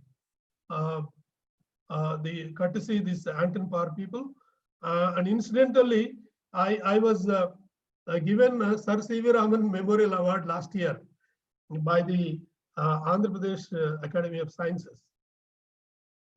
Then comes the instrumental neutron activation analysis. We don't have many such facilities in this country. Main facility along with the reactor is at BRC Bombay, and there are a couple of counting facilities at AMD Hyderabad and Pune, to my knowledge, AMD Pune. The principle is when you bombard a sample with neutrons in a nuclear reactor, for example, a chromium 50, normal chromium, when it is bombarded with neutrons, the chromium 50 absorbs one neutron and becomes chromium 51, and which is very, very unstable and highly radioactive. It starts emitting gamma radiation at 320 kilo electron volts. So that the gamma radiation which is emitted at 320 kilo electron volts is the specific to chromium only. So the amount of radiation is directly proportional to the concentration of the chromium in that particular sample. See, for example, you see the chromium spectrum over here, and at 320 you have a chromium line. So the position of the peak will tell you the element, and height the concentration. And by comparing with that of a standard, you can calculate the concentration of chromium, or particularly any other, for that matter, any other element in your sample. For example, a rhyolite sample, gamma ray spectrum, you can see how many peaks, how many elements. So the detection limits go down to ppb, sub ppb levels, and it's very highly sensitive technique. And before ICP-MS, the people for rare earth elemental determinations as well as platinum group of elements determinations, people used to highly depend on neutron activation analysis. So I happened to go to an institute called IPEN, Nuclear Energy Research Institute in Sao Paulo, Brazil. In fact, he is the director of this that neutral the reactor. We irradiated our samples over here, and then we did. She is my collaborator, Professor Ana Maria, of this particular institute, and this is the nuclear reactor. In fact, some of the short-lived nuclides, in normal nuclear reactors or setups, we cannot do because, for example, fluorine 20, 77 selenium, 110 silver, 239 uranium, they can be detected if reactor is equipped with an automated pneumatic sample transport system. Because immediately, because they are very short-lived, within no time they lose their activity. So that is the reason immediately after activation, and within seconds they will be transported. There is a pneumatic transport sample transport system. They will be transported to the counting station and then determined. This facility they have at Sao Paulo IPN. And I have used that facility to determine rare earth elements in the manganese crust samples which we collected from the crust samples. They look like this. And we collected from Afanasi-Nicotin seamount in the Indian Ocean. Now come to atomic inductively coupled plasma mass spectrometry. In fact, this instrument was developed by 3 groups. First group at the University of Surrey, UK. I had an opportunity to visit in 1988 and spend some time over there. And then second group, Sam Houck of Iowa State University, USA. In 2009, I was invited there. I gave a talk to the department and also department research students. And then third group is SciEx. It's a mass spectrometer manufacturing company from Canada. So these are the 3 groups which are responsible for the development of ICP-MS.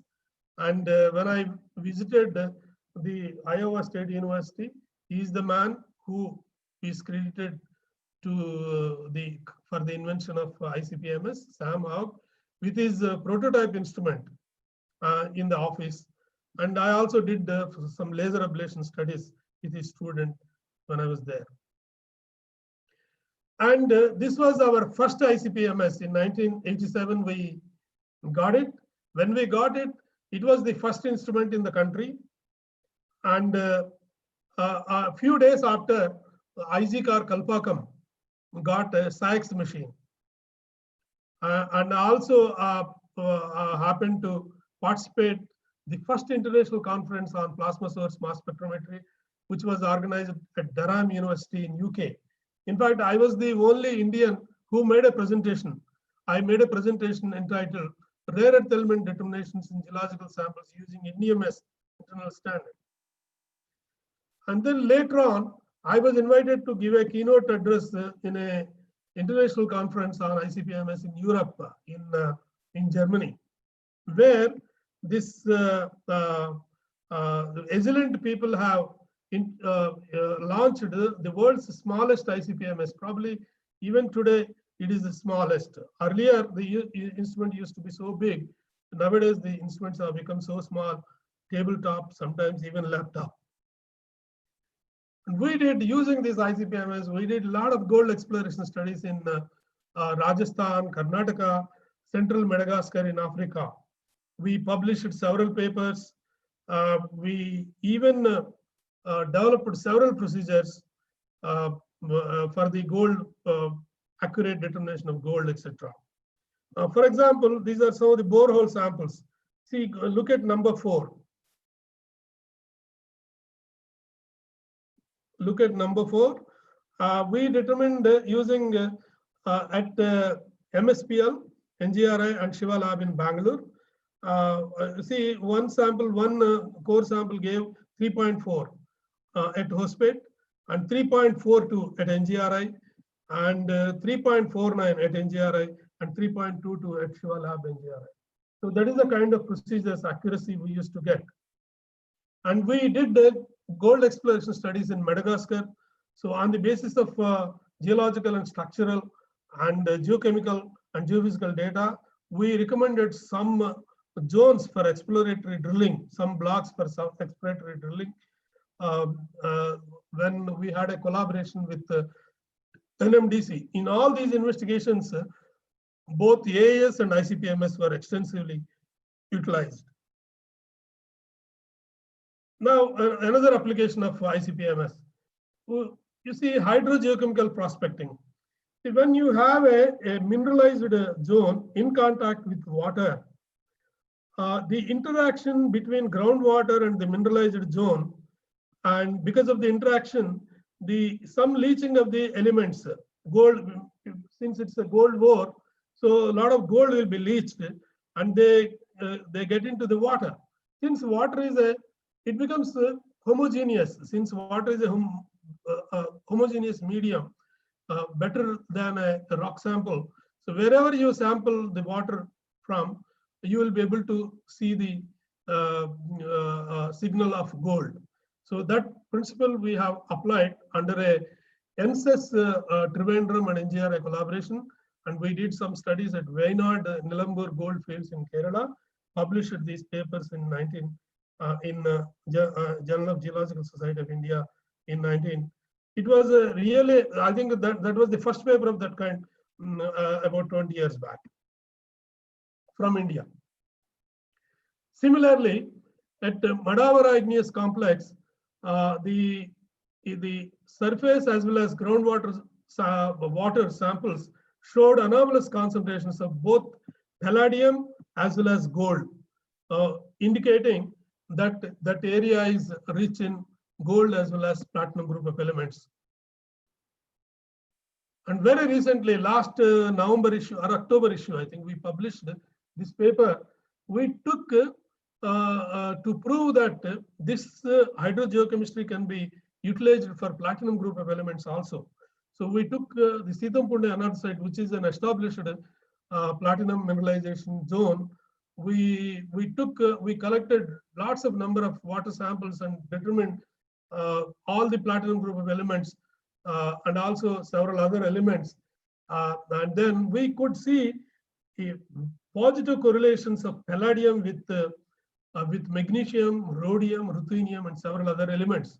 So you can, the positive correlation is really very, very positive. And so the palladium can be an indicator in hydrogeochemical exploration for platinum group of elemental exploration studies. So this we published only in last October in Journal of Geological Society of India. And another interesting example of the application of ICP-MS in exploration is the subsurface soils. If they contain a large amount of iodine in them, it's an indication that there is that area is potential with respect to hydrocarbons. So the iodine-rich surface waters, groundwaters, even soil samples, they are reservoir pointers. So these we published a number of papers, and also you can see the organic carbon. Organic carbon is nothing but oil, directly proportional to the iodine. So this data is utilized with other geological, geophysical data. It will be practical and also useful tool to reduce the hydrocarbon exploration risks. Another very interesting example is the determination of platinum group of elements. Platinum group of elements are ruthenium, rhodium, palladium, osmium, iridium, and platinum. And many times silver and gold are also added, and they call it as precious metals. Mostly they are all associated. And we wanted to take up platinum group elemental exploration studies. So initially we developed a fire assay technique, fire assay pre-concentration technique, along with tellurium co-precipitation. And then finally, we need to determine using ICP-MS or MPAS or high resolution ICP-MS. So the sample, generally the the distribution of these platinum group of elements are heterogeneous and also extremely low concentrations, ppb levels, for 2 ppb, 3 ppb, 4 ppb in several types of rocks. So we need to take, in order to get a representative analysis, you need to take 10 to 50 grams of sample and then mix with different types of fluxes. Those information can be obtained from these papers, and fuse in a furnace. And there will be a layer of nickel, and sulfur will be added along with the other fluxes. And there is a sulfide, nickel sulfide layer, which is very, very heavy. It scavenges all the platinum, palladium, ruthenium, rhodium, osmium, iridium, gold into it. And because it's heavy, it will settle down. When you put the melt into a iron mold, it will settle down and comes out as a nickel sulfide bead, a button. So the button is crushed and then dissolved, and then we add tellurium salt, and then tellurium, all these platinum group of elements, ruthenium, rhodium, palladium, platinum, iridium, even gold, they are converted into metallic tellurides, black precipitate, that has to be vacuum filtered and then separated from other, only that filtrate has to be taken and then dissolved. Then you need to determine either by ICP-MS or NPAS or high resolution ICP-MS. So these three papers will describe all the details. So using that procedure, after establishing that procedure, we did a lot of work in both on land and also off the coast in the Indian Ocean. We did a lot of PG exploration studies. These are some of the papers. In Bundelkhand, we did some work, and also in Indian Ocean with respect to cobalt crust, we did a lot of work. So another interesting application of ICP-MS is, see, about 65, 66 million years back, scientists believe that a huge meteorite or asteroid of about 10-kilometer diameter hit the Earth, triggering the volcanic eruptions. And many people believe it's not only at Deccan in India, but elsewhere in Chicxulub and also Italy and a lot of other places. It's a multiple impact hypothesis for KT mass extinction. And what happened when a 10-kilometer dive asteroid hit, there was a huge the volcanic event, and then a lot of dust arose, and for entire the Earth's surface was blocked. The sunlight was blocked because of the dust erosion, and which in fact because of that the photosynthesis could not happen. There was a breakdown of food chain, and then led to 70% of the life form extinction. So this is called KT extinction, and I'll give you more details. This is how it is, the asteroid and Earth, and it's supposed to have hit, and which caused a lot of dust into the environment, and then cessation of photosynthesis, and also the breakdown of food chain, and which led to the 70% of the life form extinction. So this is this is called KT boundary, the Cretaceous tertiary boundary. Now people call it as Cretaceous Paleogene boundary, and this is before 65 million years, and this is after 65 million years. This layer corresponds to 65, 66 million years. This layer is found to contain, even we have in some of the areas in Deccan Plateau, in India also, we published one paper some time back, very high concentration of iridium we found. So these are some of the original invention by the father and son, Alvarez, who published it in 1980. So we published about 3 papers on this. Yeah, these are the 3 papers, Journal of Earth System Sciences and Asian Journal of Earth Sciences and Applied Geochemistry. So this is an interesting. And as I told you that we had a NGRI, NIO, and NCOR collaboration for the exploration of manganese crust in Indian Ocean, and which yielded lots of results, very good results. In fact, today these crusts contain lot of valuable metals like platinum, palladium, gold, tellurium, rare earth elements, lots of high concentrations of rare earth elements, cobalt, which are the high-tech metals. In case if the resources on the land get exhausted tomorrow, maybe after 20 years, 30 years, you need to look at these resources. And then after ICP-MS, it is time of flight mass spectrometer. This is only one slide I'm going to show you about this. And the inventor is Professor Gary Hafidz of Indiana University. Sometime back, I was invited to this chemistry department. In fact, I was invited to geology department. I took an opportunity to go to chemistry department and meet these people and then understand these are the people who developed the ICP time of flight mass spectrometer. And at that time, when we published this paper in 2013, I think, only one time of flight mass spectrometer was available at the Manuguru heavy water plant at DAE lab in Manuguru in Telangana. So we went there, spent some time, myself and my colleague Dr. Satyanarayana.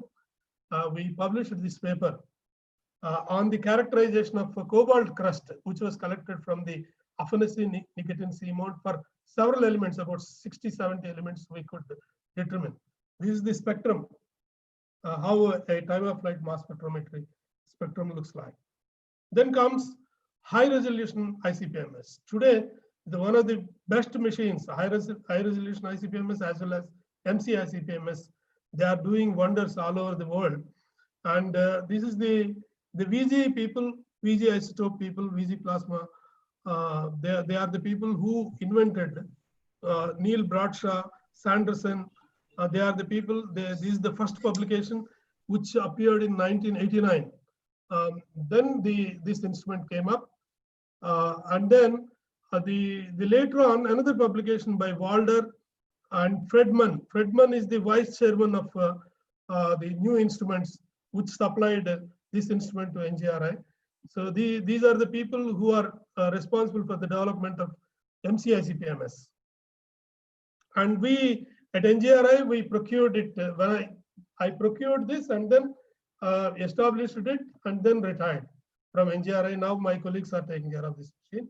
We published lots of, even before I procured at NGRI, I made use of the instrument which was available at DMRL Hyderabad and published a paper on the RE geochemistry of seawater from the Afanesy-Nicotin seamount in this North Central Indian Ocean using high resolution ICP-MS.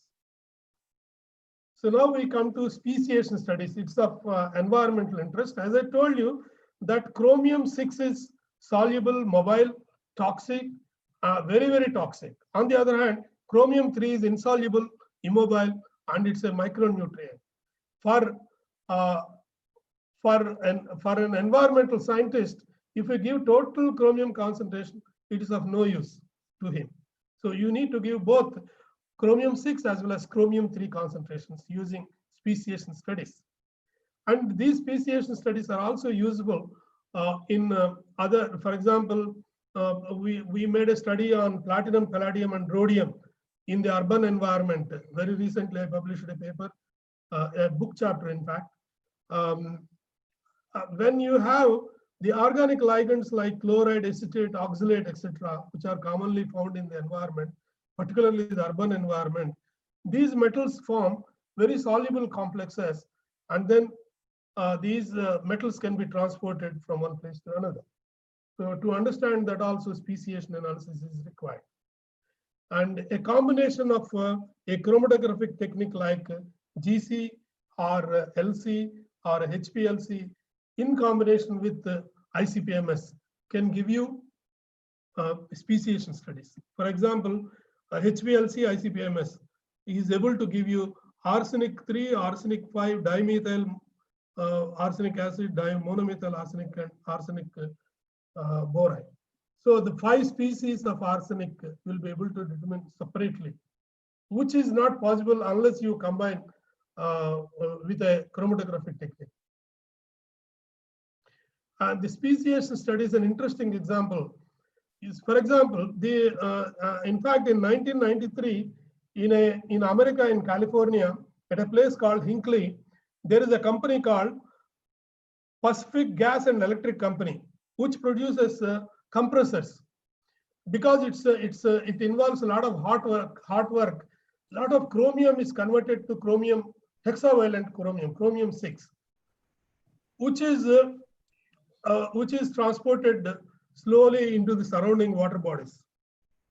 In fact, there is a miles-long plume of hexavalent chromium. Nobody knew about it, and all the community people around, they are worst affected by the health, cancers, miscarriages, whatnot, all kinds of health problems.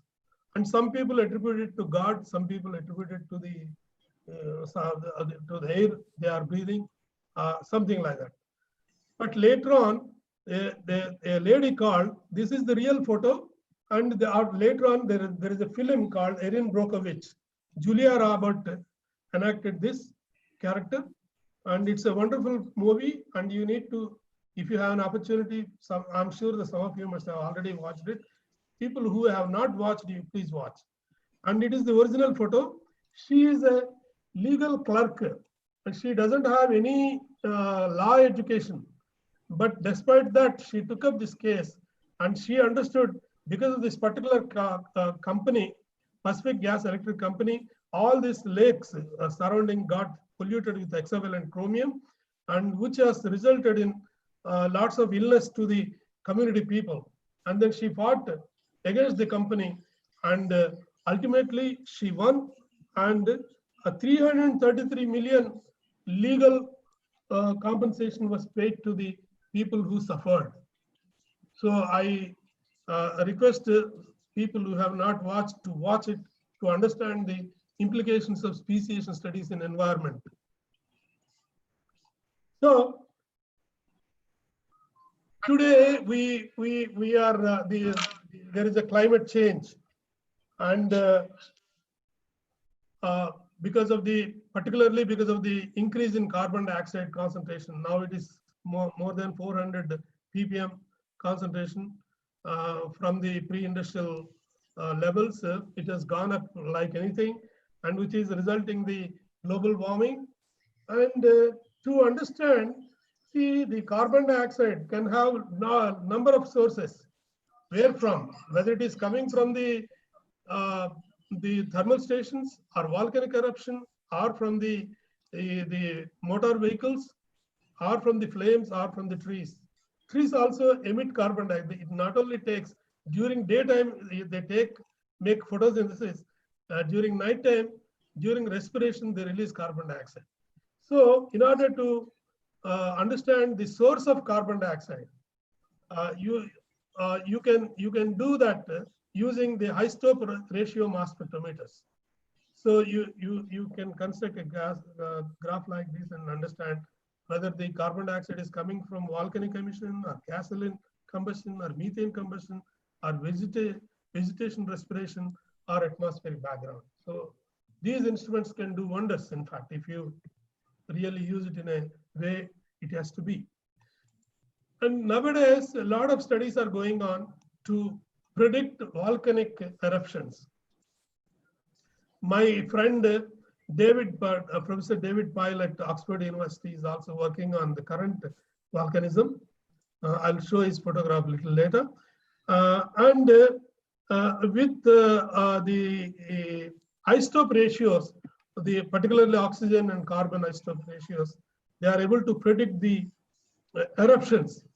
You see, for example, at Yellowstone National Park, particular geyser that is called Old Faithful Geyser, they predict at what time you can have the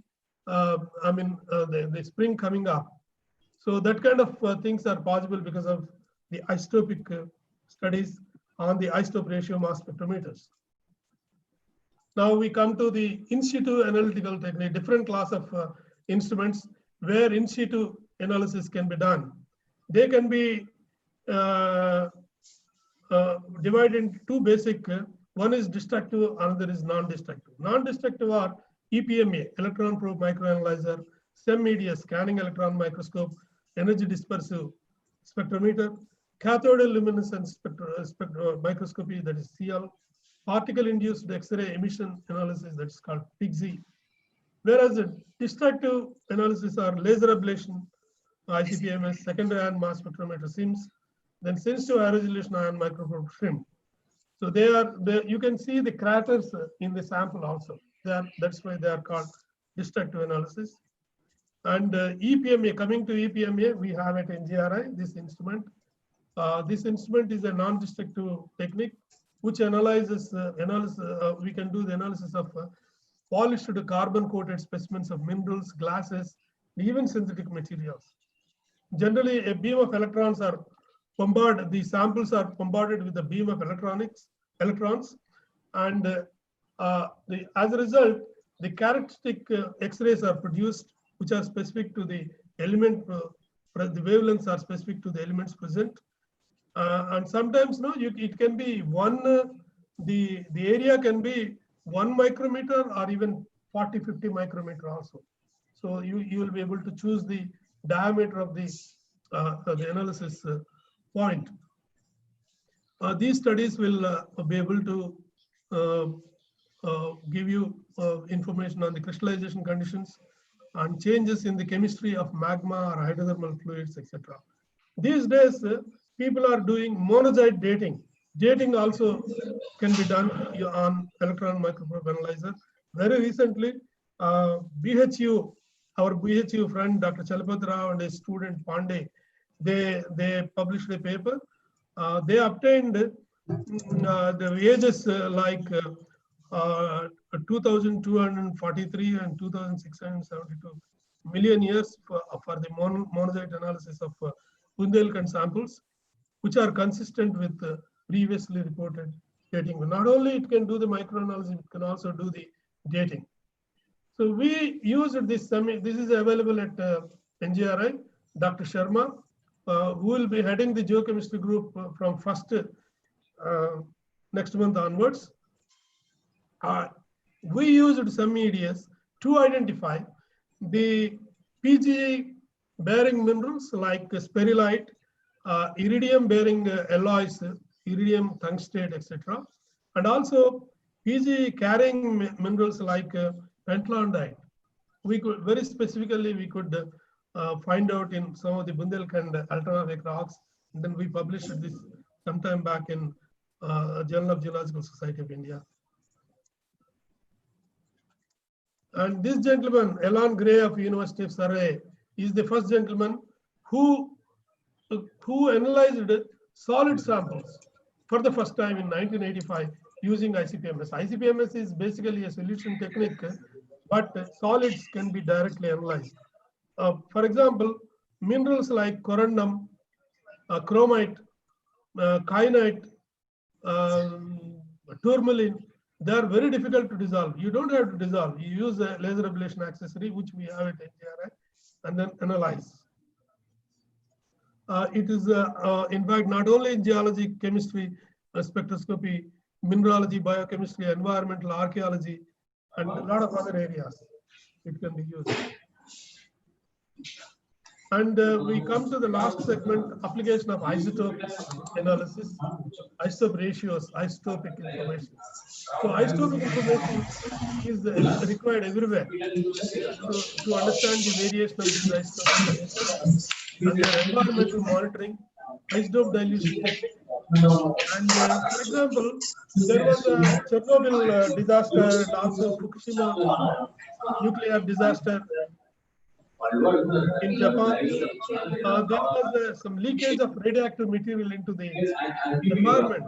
In fact, some of the baby powder got affected in market malls, super bazaars. Hello, please mute. In super bazaars, in that kind of situations, these isotopic ratio measurements are extremely important. And this is one of the best machine, SIMS, secondary ion mass spectrometer, to do the isotopic analysis. It is in fact, it can do the trace element analysis as well as isotopic analysis. So the sample is bombarded with the primary cesium or oxygen ions, and then secondary ions are produced, which are specific to the sample, and then they are analyzed using a mass spectrometer. That is called SIMS, secondary ion mass spectrometer. So this is called TIMS, thermal ionization. Here, the sample is loaded on a filament, and then filament is heated, a tungsten filament is heated, and the ion generated are extracted into the mass spectrometer. And this instrument is undetected using a single detector, sometimes multi-collector detector. This instrument is basically used for radiometric dating using the uranium, thorium, lead dating technique, or rubidium, strontium, or samarium, neodymium, lutetium, hafnium, rhenium, osmium techniques. And this also we have at NGRI. I don't have time to explain details of this. And then this is a negative thermal ionization mass spec, particularly valuable for dating of the PG ore deposits using rhenium osmium dating method. I took this photograph when I visited the British Geological Survey, Nottingham, UK in 1994. We don't have it, I think, in India. So very recently, I published a paper in Applied Geochemistry entitled Field Portable Analytical Instruments in Mineral Exploration, Past, Present, and Future. So earlier, our ICP-MS itself used to be some 20 feet long and 10 feet wide, very big, huge. So that instrument has become a tabletop these days. Like that, you have seen that XRF has become such a big instrument initially 40, 50 years back, has become a handheld instrument these days. Like that, LIBS, spectrophotometer, Raman spectrometer, near infrared spectrometer, and so many other instruments have become so small, and they are doing wonders.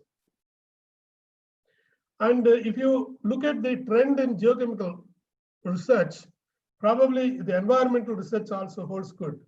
About 90 years back, we used to depend on spectrographs, huge machines, and colorimetry. And 60s, 70s, ICP AES came, and in 80s, ICP-MS came. In fact, in 83, ICP-MS commercial instrument came, and in 90s, it became very popular. And 90s itself, you got high resolution ICP-MS, now multi-collector ICP-MS, whatnot. And these instruments have become so small also. And ultimately, the instrument on a chip is also we are going to witness very soon. And not only the instruments are becoming smaller, they are becoming bigger also. See, for example, this instrument, what we are seeing is an instrument which was made to order by the Oxford University people. They have ordered new instruments. It's a huge machine, huge cost. They specifically wanted, because they wanted very high precision isotopic ratio determinations. I was invited by this gentleman, Professor David Pyle, in 2016. Then I took this photograph. And here we have to remember now, because today there was today there is a news that groundbreaking development at this juncture, the discovery by the scientists from the Oxford University, dexamethasone, a drug which can reduce the risk of COVID-19, very severe COVID-19 patients. So I think at this juncture, it has come like a boon. Hats off to the Oxford University scientists. And there is another interesting slide. NASA has specifically ordered this instrument, huge cost, particularly for studying the origin of the solar system. The Institute of the Center for Isotope Cosmochemistry and Geochronology Laboratory at NASA's Astromaterials Research and Exploration Sciences Division, Johnson Space Center, Houston in USA. Very recently they have procured, I think it is being established there. They want to study the meteorites and also the remnants of meteors dating some 4.6 billion years old. The critical isotopic systems are calcium, chromium, and magnesium, which can give you clues about the origin of the meteorites as well as the solar system. So this is really exciting.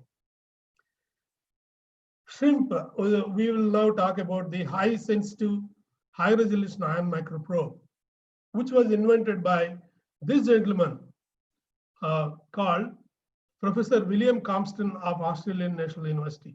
I had an opportunity to receive an award called Eminent Mass Spectroscopist from this gentleman, Professor William Compton, at a conference, at an international conference, ISMAS conference at Munnar in Kerala in 2006.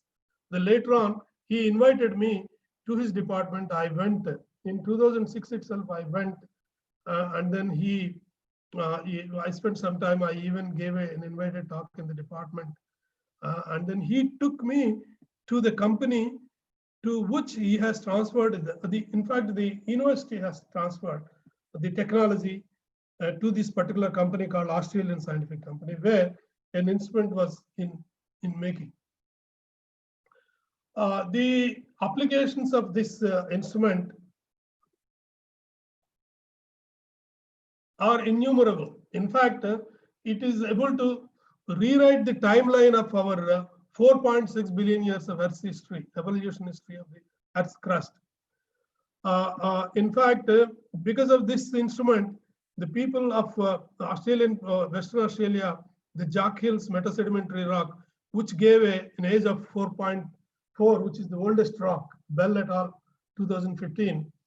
And also the second oldest rock from Singhbum Craton by the Chowdhury et al., which gave 4.2. So this is because of this instrument called SHRIMP in short, sensitive high resolution ion microprobe. And in the same studies from the samples collected from the Jack Hill, they have noticed that a zircon, which is dating 4.1 billion years old, gave biogenic carbon with isotopic ratios reflecting the life. So that was published in 2015. So the people with this instrument is really able to rewrite the entire the evolutionary history of the 4.6 billion year old Earth. In fact, you know, at 2.5 you got the oxygen available. Until that it is anoxic conditions, and you know, the flowering plants only gave very recently, and 65 million years the dinosaurs got extinct, and humans are only 2.5 million years. Before that, no humans. The entire 4.6 billion years Earth was humanless. So these are the wonderful data we got from the SHRIMP. Okay. Our colleague Dr. Sharma determined the age of the gold deposit in Hatti, which gave, using this instrument with the Australian collaboration, which gave 2.587 billion years in Karnataka. And this is Chowdhury. They have discovered the second oldest rock in Singhbum Craton in collaboration with Curtin University, and they have used a SHRIMP instrument in Beijing. Unfortunately, we don't have this SHRIMP machine in India. Probably sometime soon we'll have. And even the Curtin University Vice Chancellor was very happy at this particular invention, discovery. So nothing will stop. People keep on working on it, And then the MCICPMS, no, they have added another dimension to it. The MCICPMS usually have only one channel. They have added another channel. This is called high energy channel. They have added a low energy channel with a collision reaction cell technology, with which you will be able to determine the isotopic ratios of some of the non-traditional stable isotopic isotopes like magnesium, silica, sulfur, potassium, calcium, etc. They have lots of applications: geochemistry, cosmochemistry, and life sciences. So a lot of, in fact, two instruments. One is given to one is established at Harvard University. The other is I showed you at Johnson Kennedy Center, Space Center. So interesting. I'm looking forward for interesting studies using this. And this is a very, very recent development. In 2018, I happened to visit and I had a look at the instrument. Now, I think 3-4 slides we have about combination instruments. See, for example, ICP-MS is an instrument by itself, and LIBS, laser-induced breakdown instrument, is also an instrument by itself. Both LA-ICP-MS and laser ablation, laser-induced breakdown spectrometer, the source is laser. So they have used a common laser, and common sample, common ablation, and the data is acquired by both systems, and they complement each other, and you will be able to get more information. So I will not go deep into it. Like that, they have combined Raman with LIBS for molecular as well as atomic information. Raman will give you molecular information, LIBS will give you atomic information. So that's a potential mineralogical, geochemical, and environmental tool. And another development is SEM-Raman. Both are both are combined for a comprehensive in situ sample characterization in a single system. So here comes an interesting ICP, MS, and AES in a single instrument. 3 groups, one from China, one from US, and one from Japan. And they have published papers on this. This is really interesting because ICP-MS cannot determine accurately these major elements: titanium, aluminum, iron, manganese, magnesium, calcium, etc.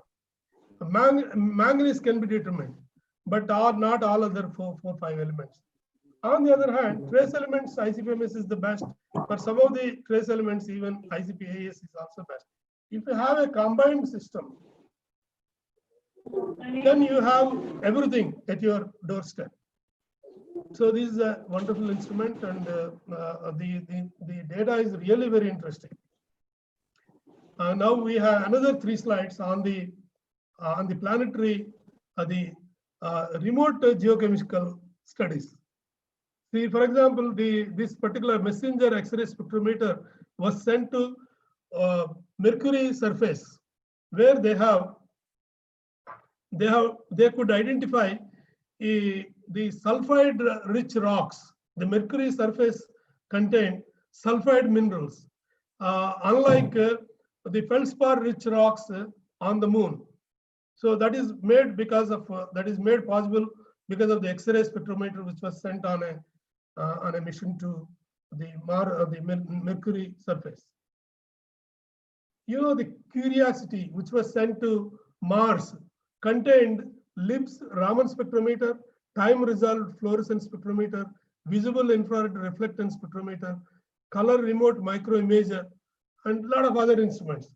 So these instruments could sense and then get the information of the Mars surface.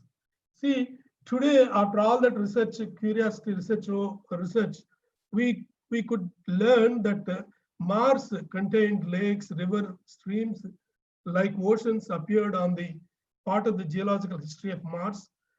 And now the next step is it is going with all those equipments and also several other instruments even it's one of the arms of this particular rover is having a Sherlock instrument which will look into organic analysis to identify the life forms. So these instruments, as I told you, because of their miniaturization, people were able to keep it on the on a smaller rovers and then send it to the extraterrestrial places and then try to understand the Mars, Moon, Mercury, etc. So these are, I'll just show you some of the papers recently I published. This is a paper which I published in Trends in Analytical Chemistry on the impurities in, once you have the instrument, you can do any research in any area. I did some work on the impurities of elemental impurities in pharmaceuticals and published a paper in 2016 which received 50 citations so far. And then I published a paper in a journal called Spectroscopy on the current advances in miniaturization of analytical instruments, applications in cosmochemistry, geochemistry, exploration and environmental sciences. Then very recently, I published a paper on recent advances and trends in inductively coupled plasma mass spectrometry and applications in a journal called Current Trends in Mass Spectrometry. Very recently, myself and my colleagues at NGRI, we published a paper in atomic spectroscopy on the rapid determination of rare earth elements, PGE, and several other trace elements in geological and environmental materials using high resolution mass spectrometry, which has, it is 18, I think 1.5 years, we received about 21 citations. And very recently, not even 1 year, in fact, the next month it will be 1 year, I published a paper on rare earth element, all aspects of rare earth elements. Rare earth elements, a review of applications, occurrences, exploration, analysis, recycling, and environmental impact. So it has already received about 50 citations in 1 year, less than 1 year. I was telling you about this hydrogeochemistry paper which we published on the PGE exploration studies last October. This is the paper, this is the chapter, in fact, in a Springer book by the people of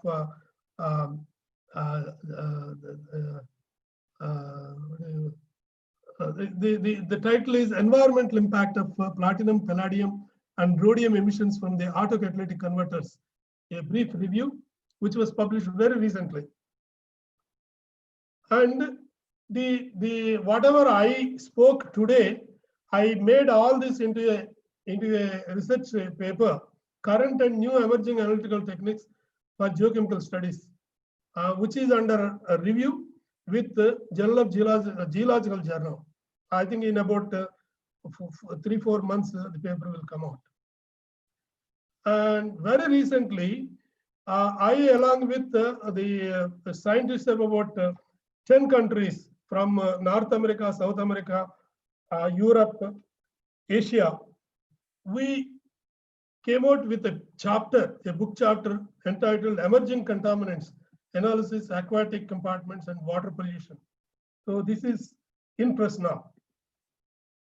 And I told you that microwave plasma emission spectrometry, myself and my colleagues, only the first people from the country, we published about 8 papers, and this is the 9th paper, which is a review, which is under review now with the Microchemical Journal.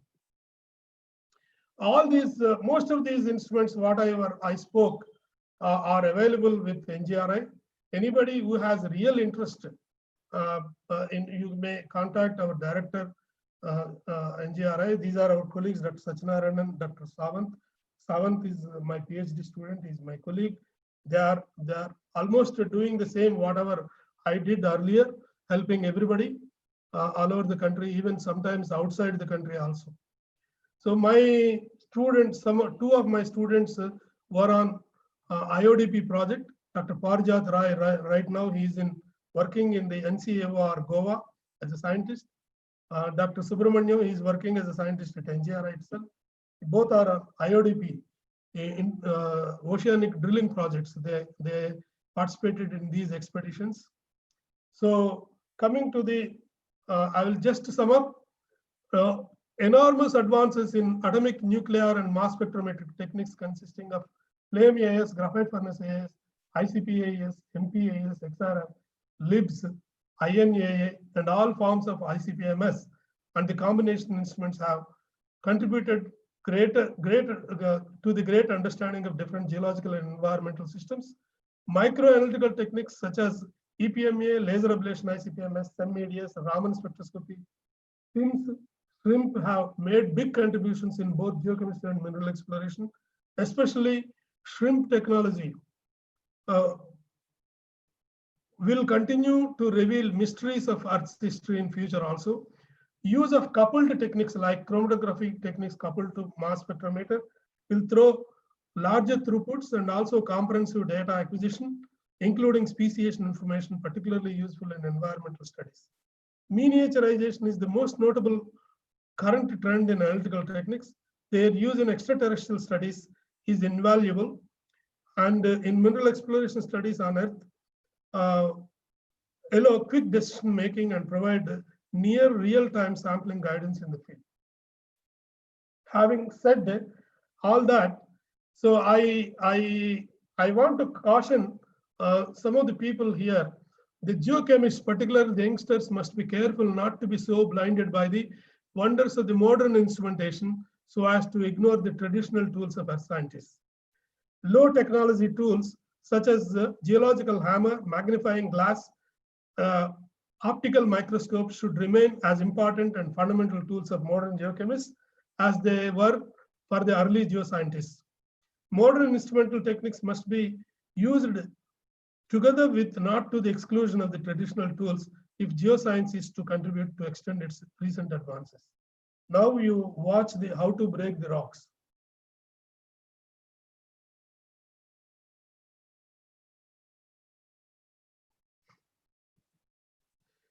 So this is the last slide.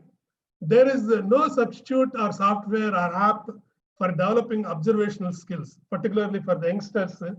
Recording your observations, collecting key samples, generating data in various labs, and then being able to synthesize your data into a coherent picture.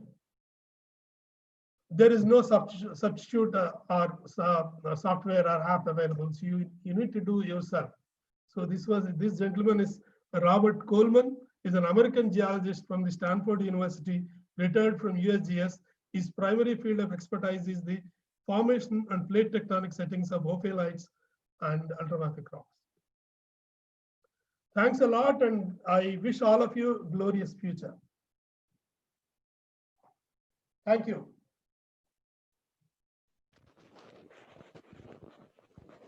Thank you, sir. Hello. Yeah. Thank you very much, sir. Right.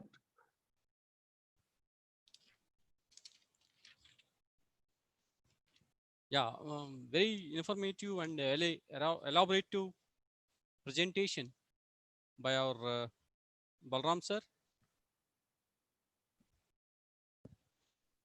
Yeah, all of his 40 years of experience, research experience in instrumentation operations and field exposures. I mean, total experience has kept into one of our lecture. In a nutshell, all the participants have been bombarded, related to the geochemical instruments to field explorations, and then planetary systems exploration, and then instrumental developments starting from spectroscopy, AS, ICP-MS, HPLC, shrimp, and then miniaturization of the instruments, so that all the participants had been enriched with your valuable presentation, sir. I think nearly everybody whoever joined into our webinar has not missed the every word what you spelled out. Most of the participants are expressing their high high valuable information they are getting. Like that, all the messages we are receiving, sir, we are very much thankful to you.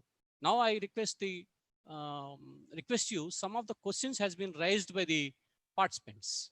Yeah, there are some questions. Yes, sir. Yes, sir. Yeah, good afternoon, sir.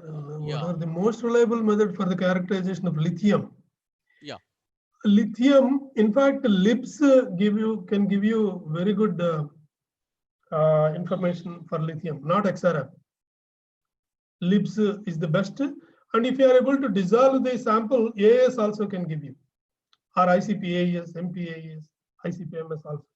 If you don't want to dissolve the sample, LIBS is the best technique. Then this another question is, what kind of analytical technique is useful for detecting the geochemical anomalies in thick sand covered area like desert, Rajasthan?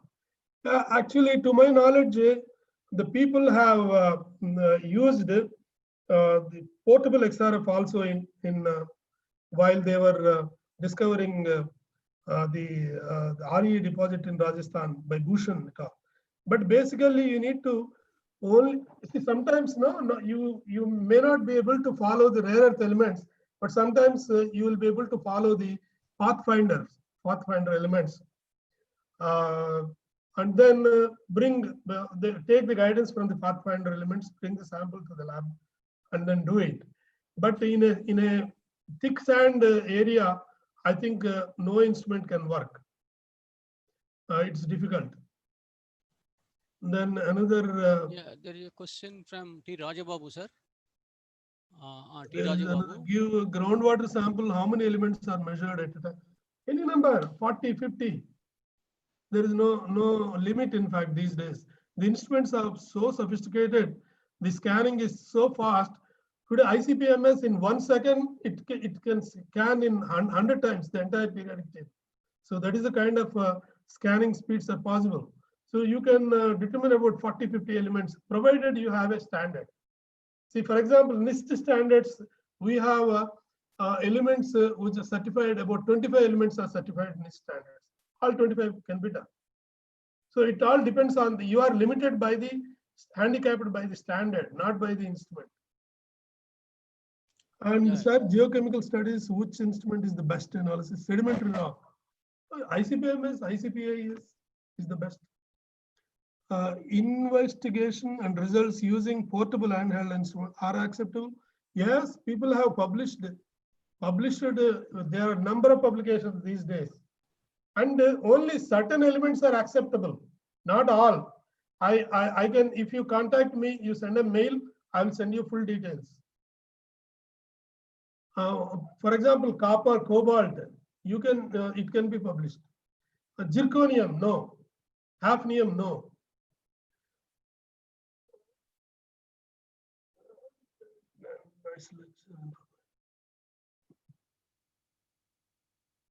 Which precautions should we take while collecting the sample to get accurate? See, it depends. See, for example, if you are collecting a water sample, you need to take particular precautions, and rock sample, particular precautions. But those things, it becomes it's a lecture by itself.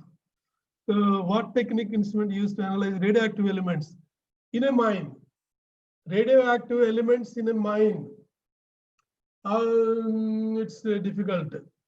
In fact, whether it is permitted, anybody will permit you to do the radioactive analysis in a mine is a question. In fact, why do we use blanks during not only ICP-MS analysis, any analysis you need to use blanks. So because it's from the environment, there will be a lot of contributions.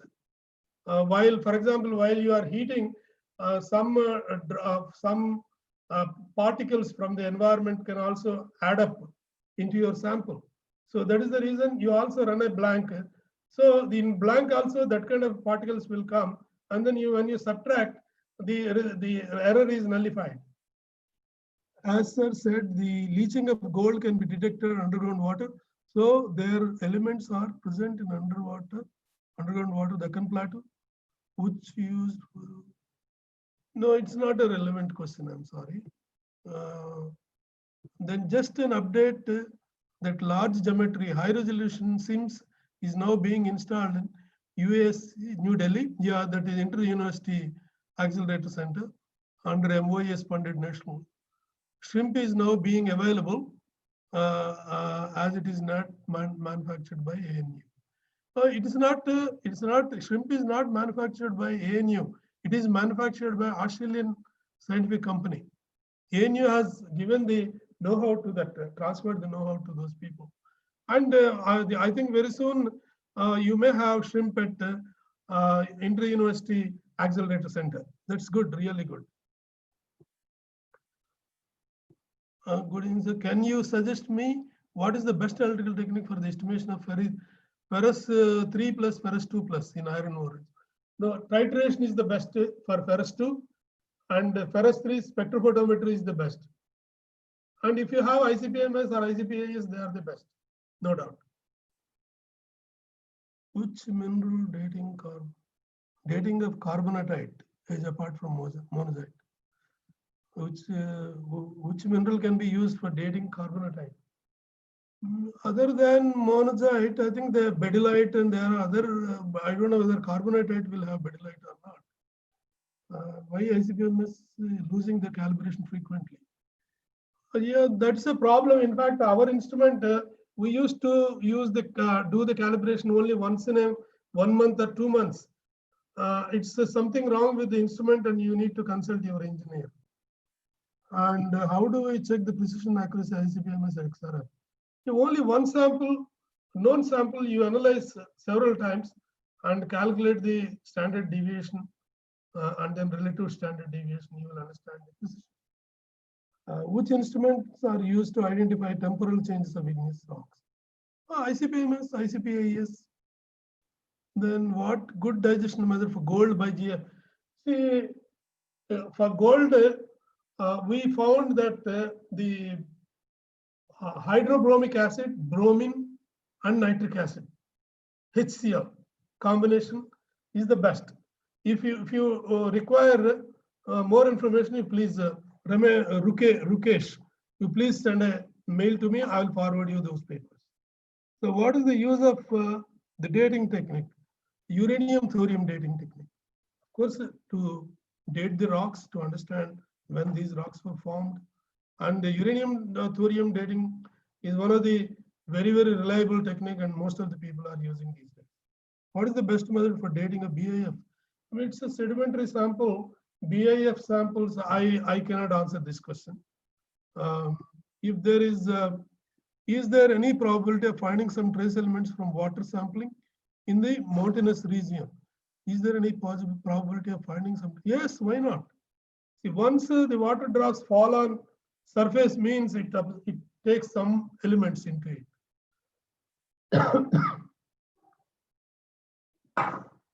Then which instrument is good for the analysis of uranium in groundwater? ICP-MS. We published a number of papers.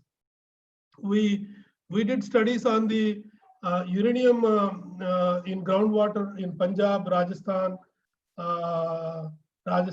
even Himachal Pradesh. Number of papers we have published using the data from ICP-MS. We can't get the titanium content of the beach sample from ICP-MS. Why? See, it is, titanium, to get titanium, you need to use a fusion procedure, not acid dissolution. Acid dissolution is not effective at all. Fusion with lithium tetraborate. And if you want, I'll forward.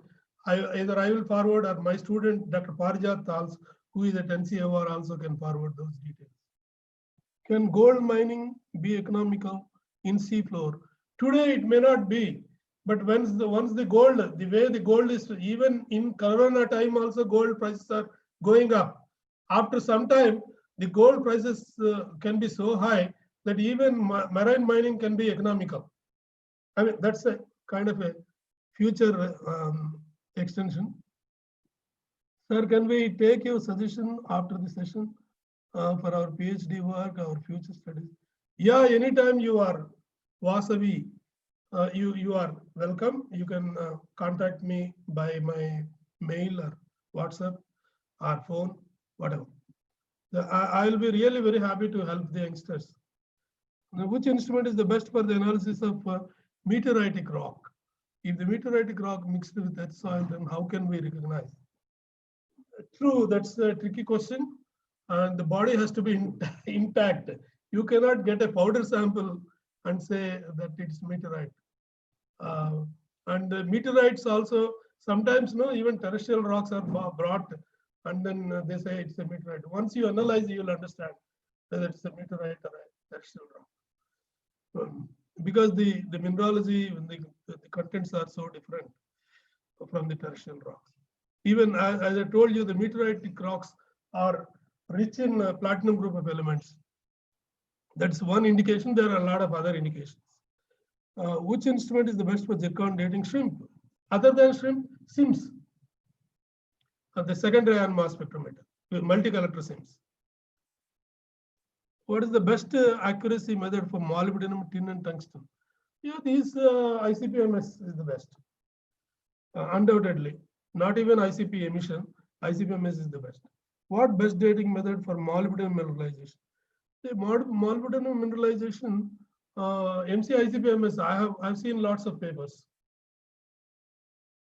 Molybdite, MC-ICP-MS is the best. What best dating? Yeah. Where are the labs? The rhenium is analyzed in India. PRL. Earlier it was Sunil Singh. Dr. Sunil Singh has become director of NIO at Goa. Somebody must be working there. They do rhenium osmium analysis at PRL.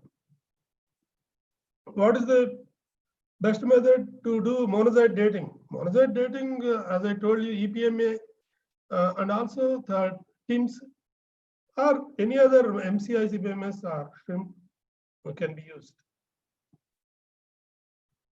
So I think more or less I finished it. Yeah.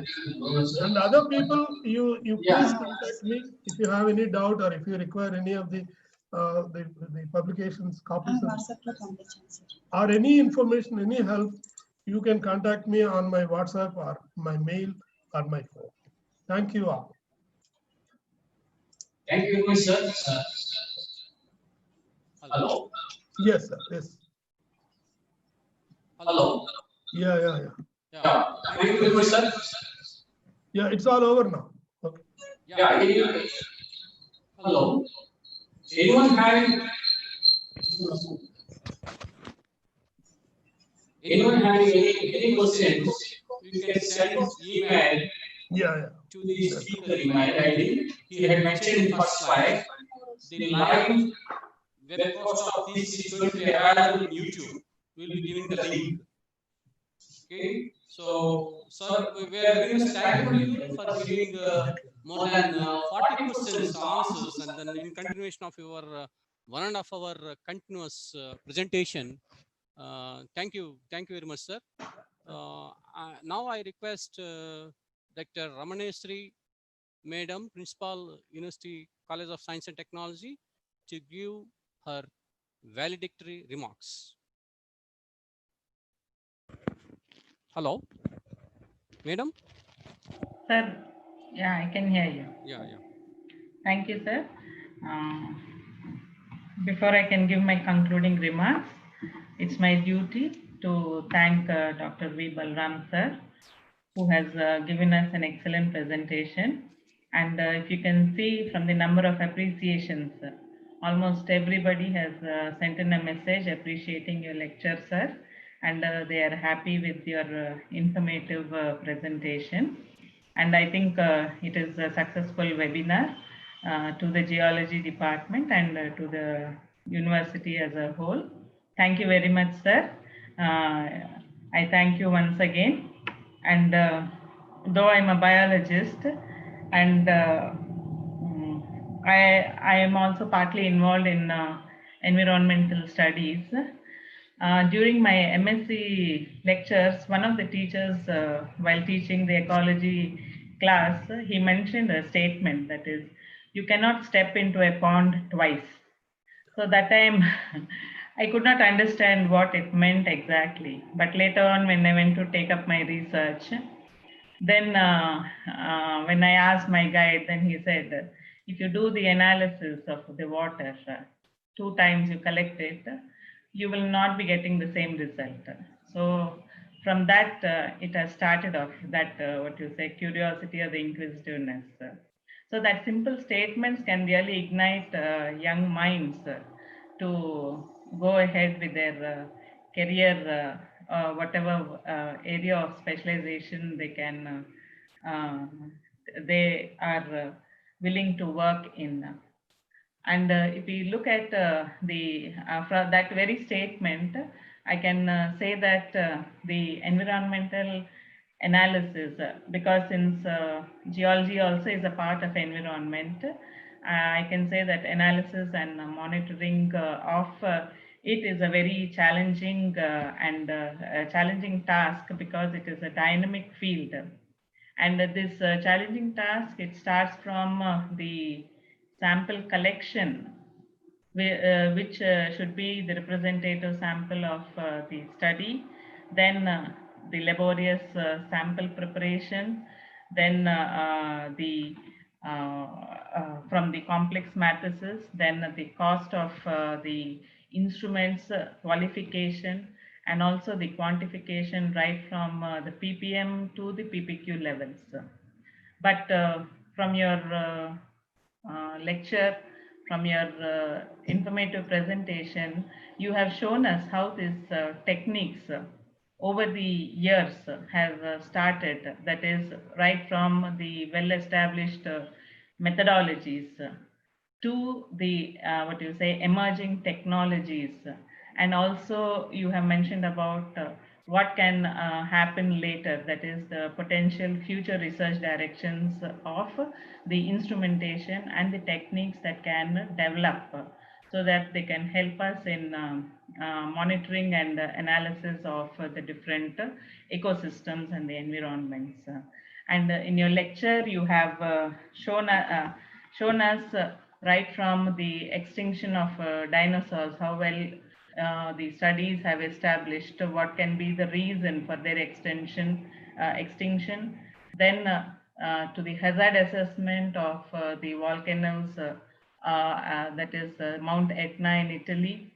Then to the study of the solar system, the role of the techniques and the instruments to be available, because limitations of the instrumentation and the techniques will limit our capabilities in assessing and to get the fruitful benefits out from the natural resources.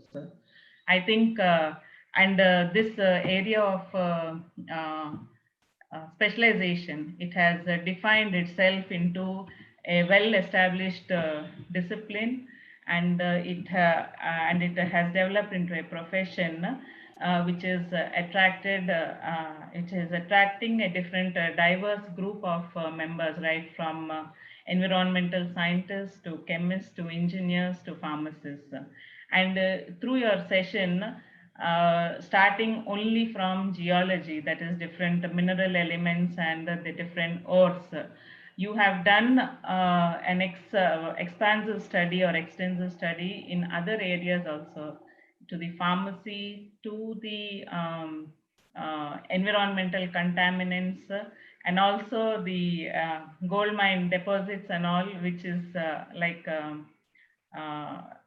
you have shown us, if you are defined and you are established in that particular area of the instrumentation handling and the techniques, we can go into any other area of study, because analytics is not limited to chemistry alone nowadays. It has become an interdisciplinary area where there is involvement of chemistry, then the physics in what you say, the automation of it, then the computers, the material science, and biology also, in fact. So this with this what you say, areas of interdisciplinary nature, it can help us to expand our roots into any other subject or study. And I think in this way you have helped many students to work for their PhDs, and also you have been collaborating with many other expert members outside the country and within the country also. So on this note, I think I Thank you. I thank Dr. Balram sir once again for giving us a wonderful webinar session. And I thank our convener, Professor Y. Srinivasrao Garu, in arranging this webinar, which has been very fruitful. And we have excellent number of participants also. It is a good number where they have found it very useful. And I congratulate him and his department colleagues for organizing this webinar from the University College of Science and Technology and from the university. Thank you very much, sir, for giving me this opportunity.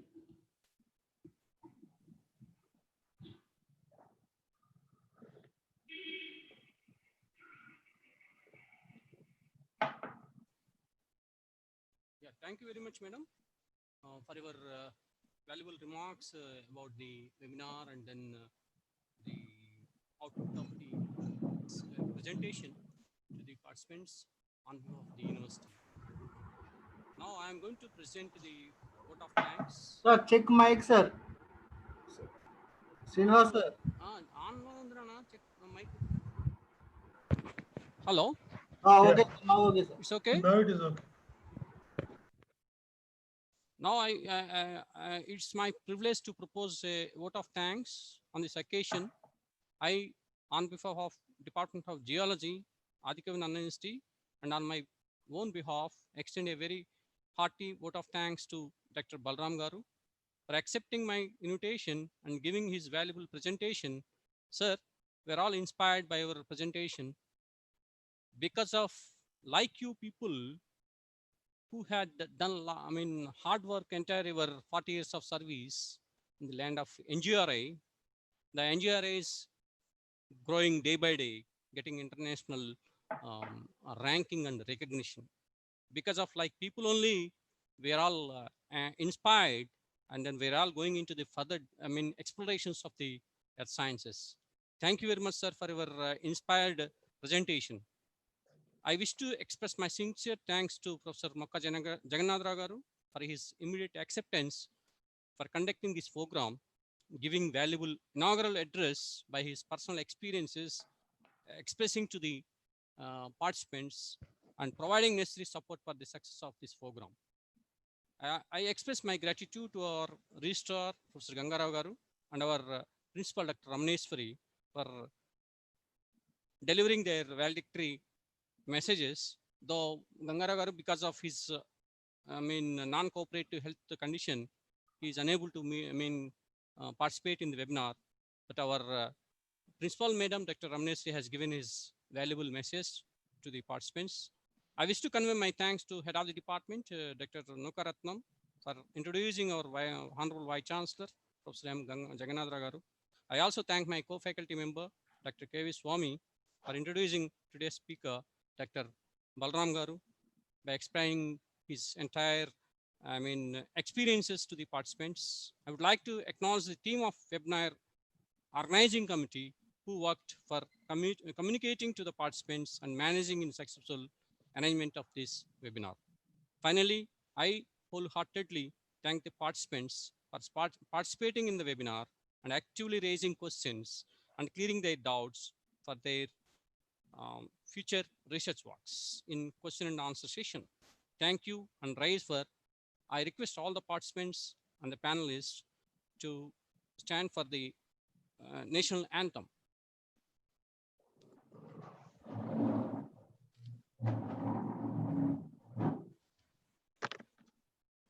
Jana Gana Mana अधिनायक जय हे भारत भाग्य विधाता पंजाब सिंधु गुजरात मराठा द्राविड उत्कल बंगा विंध्य हिमाचल यमुना गंगा चल जल तरंगा तव शुभ जागे तव शुभ आशीष मागे जागे तव जय गादा जनगण मंगलदायक जय हे भारत भाग्य विधाता Jaya He, Jaya He, Jaya He,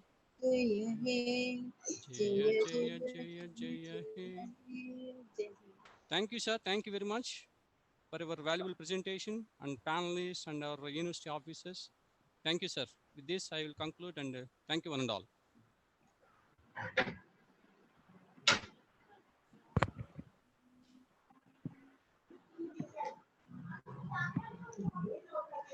mic on చేసి